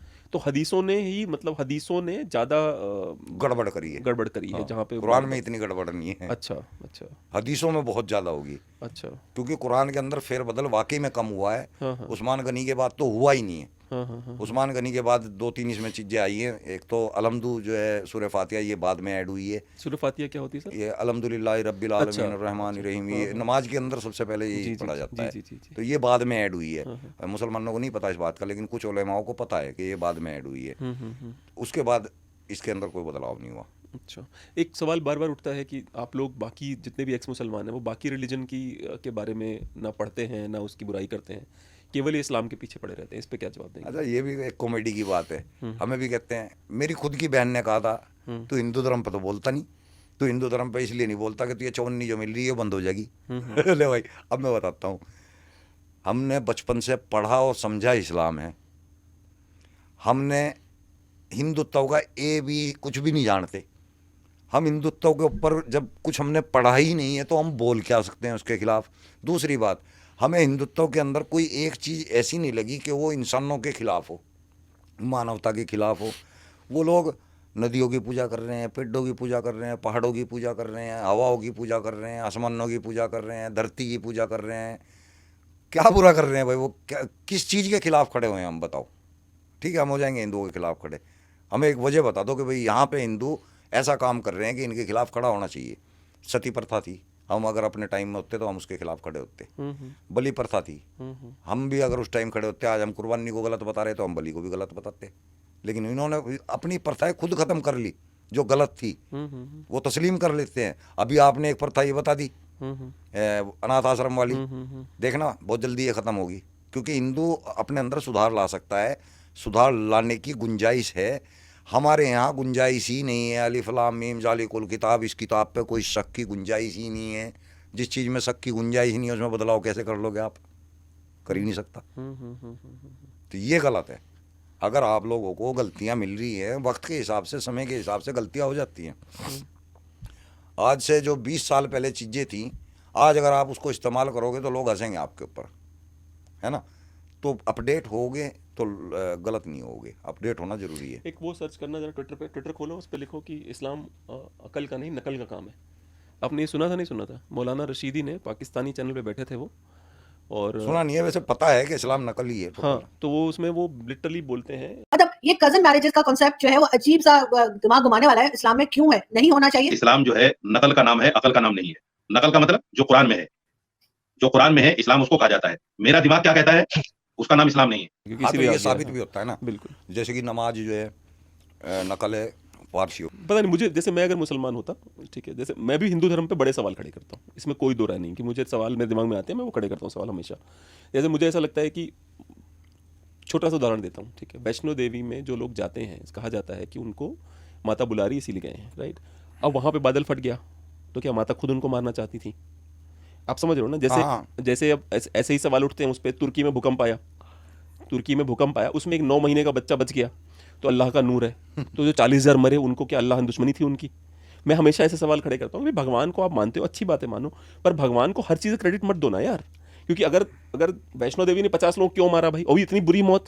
आप समझ रहे हो, जब कोई बंदा बादल फटने से मरता है तो उसके गले में मिट्टी भर जाती है, उससे मरता है, क्योंकि मिट्टी वाला पानी उसके चेस्ट में चला जाता है, वो मर जाता है उससे। अब बताइए, क्या हमारी माता रानी ऐसी होंगी जो ऐसे बुला के लोगों को मारेंगी? कैसे मारेगी? आप समझ के देखिए ना। तो सवाल तो बहुत खड़े होते हैं, हर धर्म पे सवाल खड़े हैं। जहाँ भी मुझे ऐसा लगता है रिलीजन वहीं तक माना जाना चाहिए, धर्म वहीं तक माना, जहाँ तक वो बेवकूफ़ी भरी बातें। लेकिन हिंदुत्व की मूर्खता सिर्फ हिंदुओं के लिए हानिकारक है, हाँ, बाकी जीवों के लिए या बाकी इंसानों के लिए हम तलवार निकाल के नहीं बोलते कि तू भी मान, ये सही कहा आपने, है ना? आप जीवों को काटते नहीं फिरते। हाँ हाँ। ऊपर से मैं ये नहीं बोलूंगा कि तूने सुअर का मीट क्यों रखा हुआ है, ये तेरा मीट देख के मुझे बुरा लग रहा है, इसलिए तो इसको हटा दे, ये नहीं बोलेंगे। मैं तेरी मर्जी, रखना है रख, नहीं रखना मत रख। ये सही कहा आपने, ये सही कह रहे हैं आप, कि क्रिश्चियंस भी नहीं करते ये काम। तो अगर उसमें ऐसा लग रहा है कि भाई कोई मानवता के लिए हानिकारक है, फिर तो आदमी खड़ा होकर बोले भी। हमें कुछ ऐसा लग ही नहीं रहा ना कि हम उसके खिलाफ खड़े होकर बोल लें। मैं मानता हूं कि सनातन के अंदर ये चीजें नहीं है, मूर्ति पूजा, वैष्णो देवी, ये चीजें हैं नहीं है सनातन के अंदर। इन चीजों की कोई जगह नहीं है। बिल्कुल, हाँ। सनातन प्योर प्रकृतिवादी है। सनातन को जो लोग, आज हमारे भी मित्र हैं ऐसे बहुत सनातनी हैं जो जानते हैं कि ये सब जो वैदिक रिलीजन है, बिल्कुल उसमें नहीं है, ये नहीं है। हाँ। तो ये तो उसमें यज्ञ करना, हवन करना, प्रकृति पूजा करना, पेड़ों की पूजा करना, सूर्य की पूजा, सूर्य को अर्घ देखना, वही चलता है। ये तो बाकी दुकानदारी आप समझ रहे हो। इस्लाम में भी दुकानदार हैं, इधर भी दुकानदार हैं, ईसाइयत में भी दुकानदार हैं, हर जगह दुकानदार मिल जाएंगे आपको। जब भी मैं वहाँ के वीडियो देखता हूँ, चाहे वो निज़ामुद्दीन औलिया के हों, चाहे वो अजमेर के हों, मुझे देख के लगता है कि पक्का इनके पूर्वज हिंदू रहे होंगे, क्योंकि वही सेम हरकतें करते हैं वो भी। आप इनके यहाँ चले जाओ, वही जो हमारे यहाँ पंडा करता है वही हरकतें यहाँ भी चालू हो जाती हैं। इतना चढ़ा दो यहाँ पे बेटा, इतना यहाँ चढ़ा दो बेटा। अजमेर में चले जाओ, चाहे निज़ामुद्दीन चले जाओ, वहाँ भी आपको ऐसे ही मिलेंगे लोग टोपी पहने हुए जो बोलेंगे यहाँ 500 रुपये दे दो, यहाँ 200 दे दो, यहाँ 400 दे दो।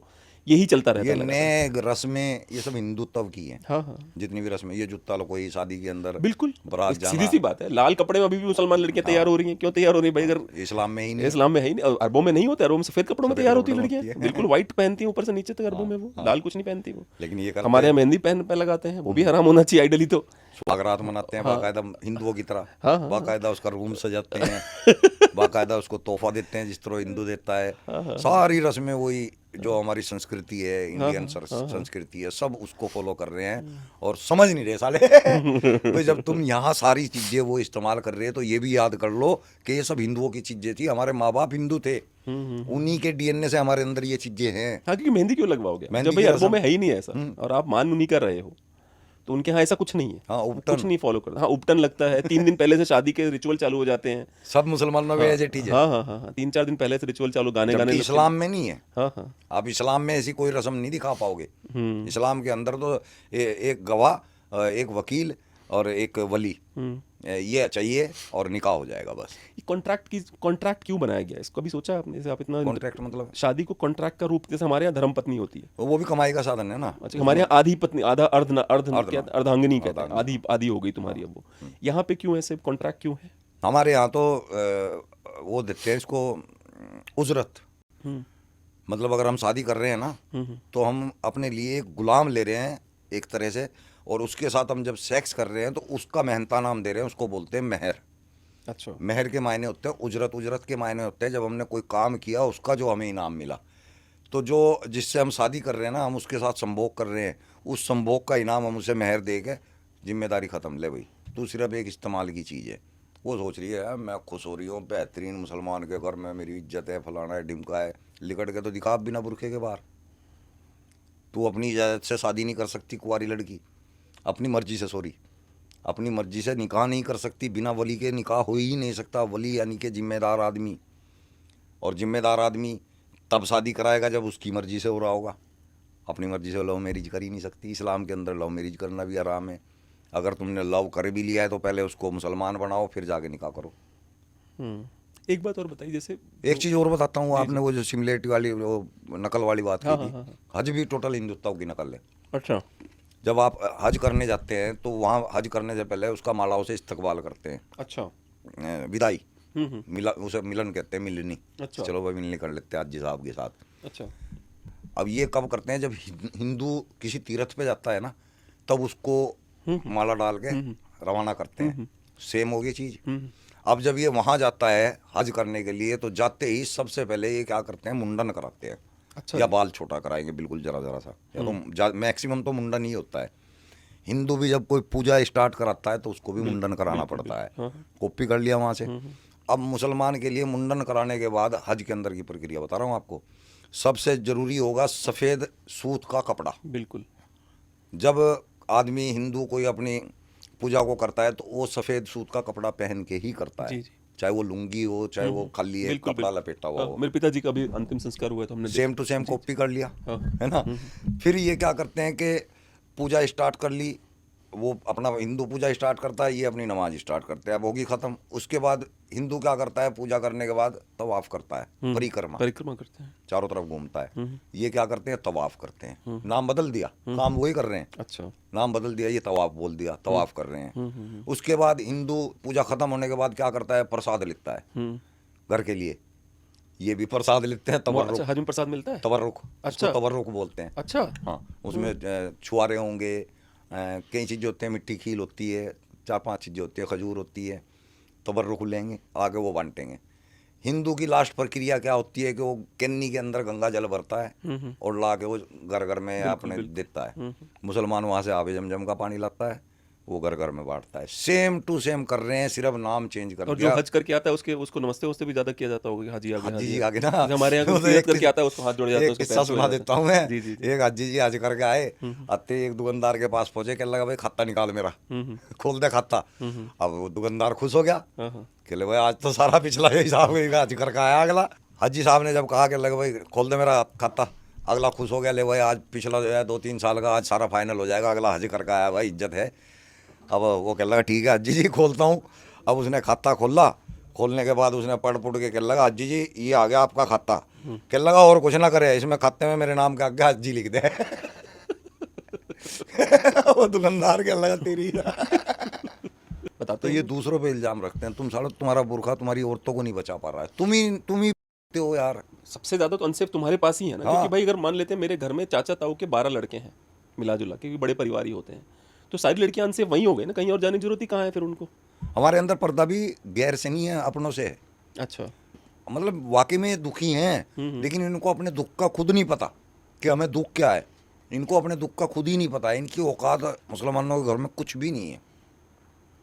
मैं अपनी बीवी की औकात जानता हूँ, मैं अपनी बीवी को फुल औकात देता हूँ, पर उसको पता नहीं कैसे हजम हो जाती है।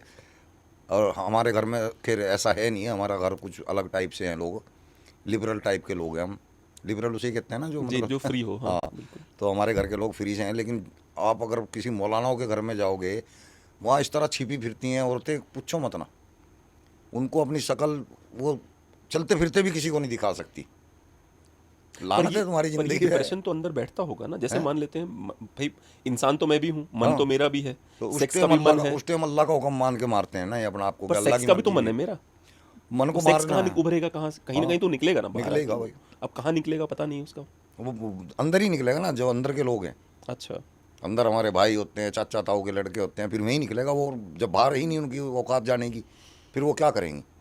एक बात और बताइए कि आप जो है कुरान के बारे में जो उसकी जो मोरल टीचिंग्स हैं जो वो सिखाता है, जैसे सैयद सलाहुद्दीन जैसा शानदार एक राजा, वो भी इस्लाम में ही पैदा हुआ है। सैयद सलाहुद्दीन तो मतलब मैंने जाना नहीं इसको कौन है। एक जरा गूगल करना सैयद सलाहुद्दीन।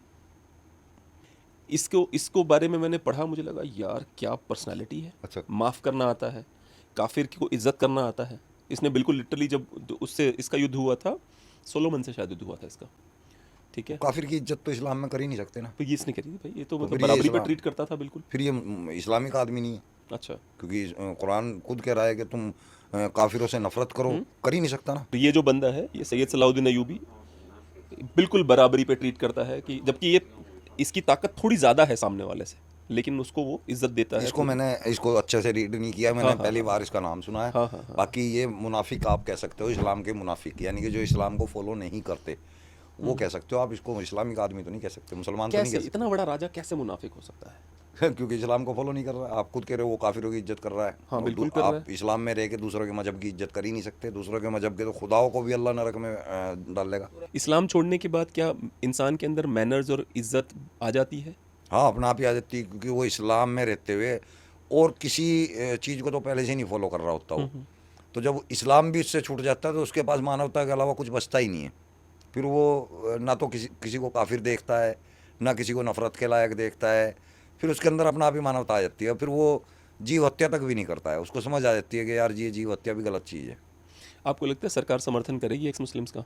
करना चाहिए, कम से कम जब तक ये हिंदू की सरकार है उनको तो समर्थन करना चाहिए। क्योंकि हम ठीक है मुसलमानों के फ़ायदे का काम कर रहे हैं, मुसलमानों के लिए बोल रहे हैं, लेकिन बड़ा फ़ायदा हिंदुओं को हो रहा है, क्योंकि कन्वर्जेशन हिंदुओं का ही हुआ है। जितने भी जुल्म हुए हैं ना वो हिंदुओं के ऊपर ही हुए हैं। तो एक तरह से हम हिंदुओं की साइड से लड़ रहे हैं। एक लाइन में सबसे बड़ी समस्या क्या लगती है आपको आपके रिलीजन में? काफिरों से नफरत। अच्छा। अगर ये ना होता तो शायद हम इस्लाम से बाहर ना होते। और एक बात है, जैसे कुछ ऐसे एक्स मुस्लिम है जो चेहरा अपने ढक के बात करते हैं, आपको लगता है वो उचित है या अनुचित है? नहीं, वो अपनी जगह ठीक है, क्योंकि उन्होंने इस्लाम का डर देखा है, मुसलमान का डर देखा है। मैं इस चीज़ को ख़त्म करना चाह रहा हूँ। मैं काफ़ी हद तक कामयाब भी हो गया। जब से मैं आया हूँ तब से 25-30 एक्स मुस्लिम ऐसे फेमस हैं जो चेहरे के साथ आ रहे हैं अब धड़ाधड़, जिनमें आप एहसान भाई है, ओपन माइंड अब्दुल्ला है, वासिद है। अब तो बहुत लोग आ रहे हैं। अब तो मतलब गिनती नहीं, तारा सिको भाई है, अंसारी भाई है, वो भी खुल के आ चुके हैं। काफ़ी लोग ऐसे हैं जो सामने आ चुके हैं। और एक मेरा पर्सनल सवाल है कि कश्मीर में बहुत परेशान किया गया था आपको? अब वहाँ उन्होंने करना ही था, क्योंकि वो इस्लामिक कंट्री है, वो इंडिया नहीं है। हम लोग सोचते हैं कि वो इंडिया का हिस्सा है, इंडिया का हिस्सा नहीं है। आप अगर यहाँ से जाओगे उधमपुर के अंदर आपके कनेक्शन बंद हो जाएंगे, आपका सिम काम नहीं करेगा। जबकि श्रीनगर से खरीदा हुआ सिम पूरे इंडिया में चल जाएगा, लेकिन पूरी इंडिया का सिम आपके उधमपुर में जाते बंद हो जाएगा। तो इंडिया को यही सोच लेना चाहिए कि हम लोग इनको जो सहूलियतें दे रहे हैं, वहाँ की जो पुलिस फोर्स को चला रहे हैं, उनको तनख्वाह दे रहे हैं, वो बहुत गलत दे रहे हैं। वहाँ से सभी मुस्लिम पुलिस वालों को हटाओ, हिंदू शामिल करो, अपने आप ही हमारे कब्जे में आ जाएगा ये कश्मीर। तो मतलब ये जो 370 खत्म किया ये सब नॉनसेंस है, ऐसा तो मतलब नहीं बकवास है, इससे कोई फर्क नहीं पड़ने वाला। है। तो इस्लाम को सबसे तेजी से बढ़ने वाला धर्म बताया जाता है, एक्स मुस्लिम का फर्क अब पड़ रहा है? सबसे तेजी से घटने वाला धर्म भी यही है, सर्च कर लेना, अच्छा, आप सर्च कर लेना हाँ। कि इस वक्त सबसे तेजी से खत्म होने वाला धर्म इस्लाम है। एक्स मुस्लिम इतनी तेजी से इसमें निकल रहे हैं। पाकिस्तान में 40% इस्लाम खत्म हो चुका है। सऊदी अरब के अंदर इस्लाम का नामो निशान ही नहीं रहा है। ऐसी बहुत सारी कंट्रियां हैं, ईरान के ईरान के अंदर अंदर भी सुना है मैंने जी। कितनी मस्जिदें खुद ही ढा दी लोगों ने। तो ये सबसे तेजी से खत्म होने वाला धर्म है। बीमारी जो है ना तेजी से ही बढ़ती है, तो ये भी बीमारी थी। कोई एक और अच्छी बात इस्लाम की? नहीं, मुझे नहीं याद है। सूरह तौबा की आयत 29 के लिए है 23 कि अगर तुम्हारे घर का कोई मेंबर भी इस्लाम छोड़ दे तो उससे लड़ो। एक और लास्ट सवाल है कि ये वजू करना एक होता है, हाथ धोते हैं ऐसे, तो क्या मैंने सुना है पादने से वजू टूट जाता है, ये सच है? हाँ, तो पादने से वजू टूटती, पादा कहाँ से? पिछवाड़े से। हाँ। और धो क्या रहे हैं? हाथ, नाक, कान, मुंह पर पाक हो टूटता जाते है, ये सच है? हाँ, ये सच है। अच्छा। सब कुछ धो लेंगे, पिछवाड़ा नहीं धुलेगा और पाक हो गए। ये कौन सा लॉजिक है यार? जहां से तुम नापाक हुए वही चीज धोनी चाहिए थी ना। चलिए, बहुत अच्छा लगा। Thank you, it was thank you. Wonderful talking to you.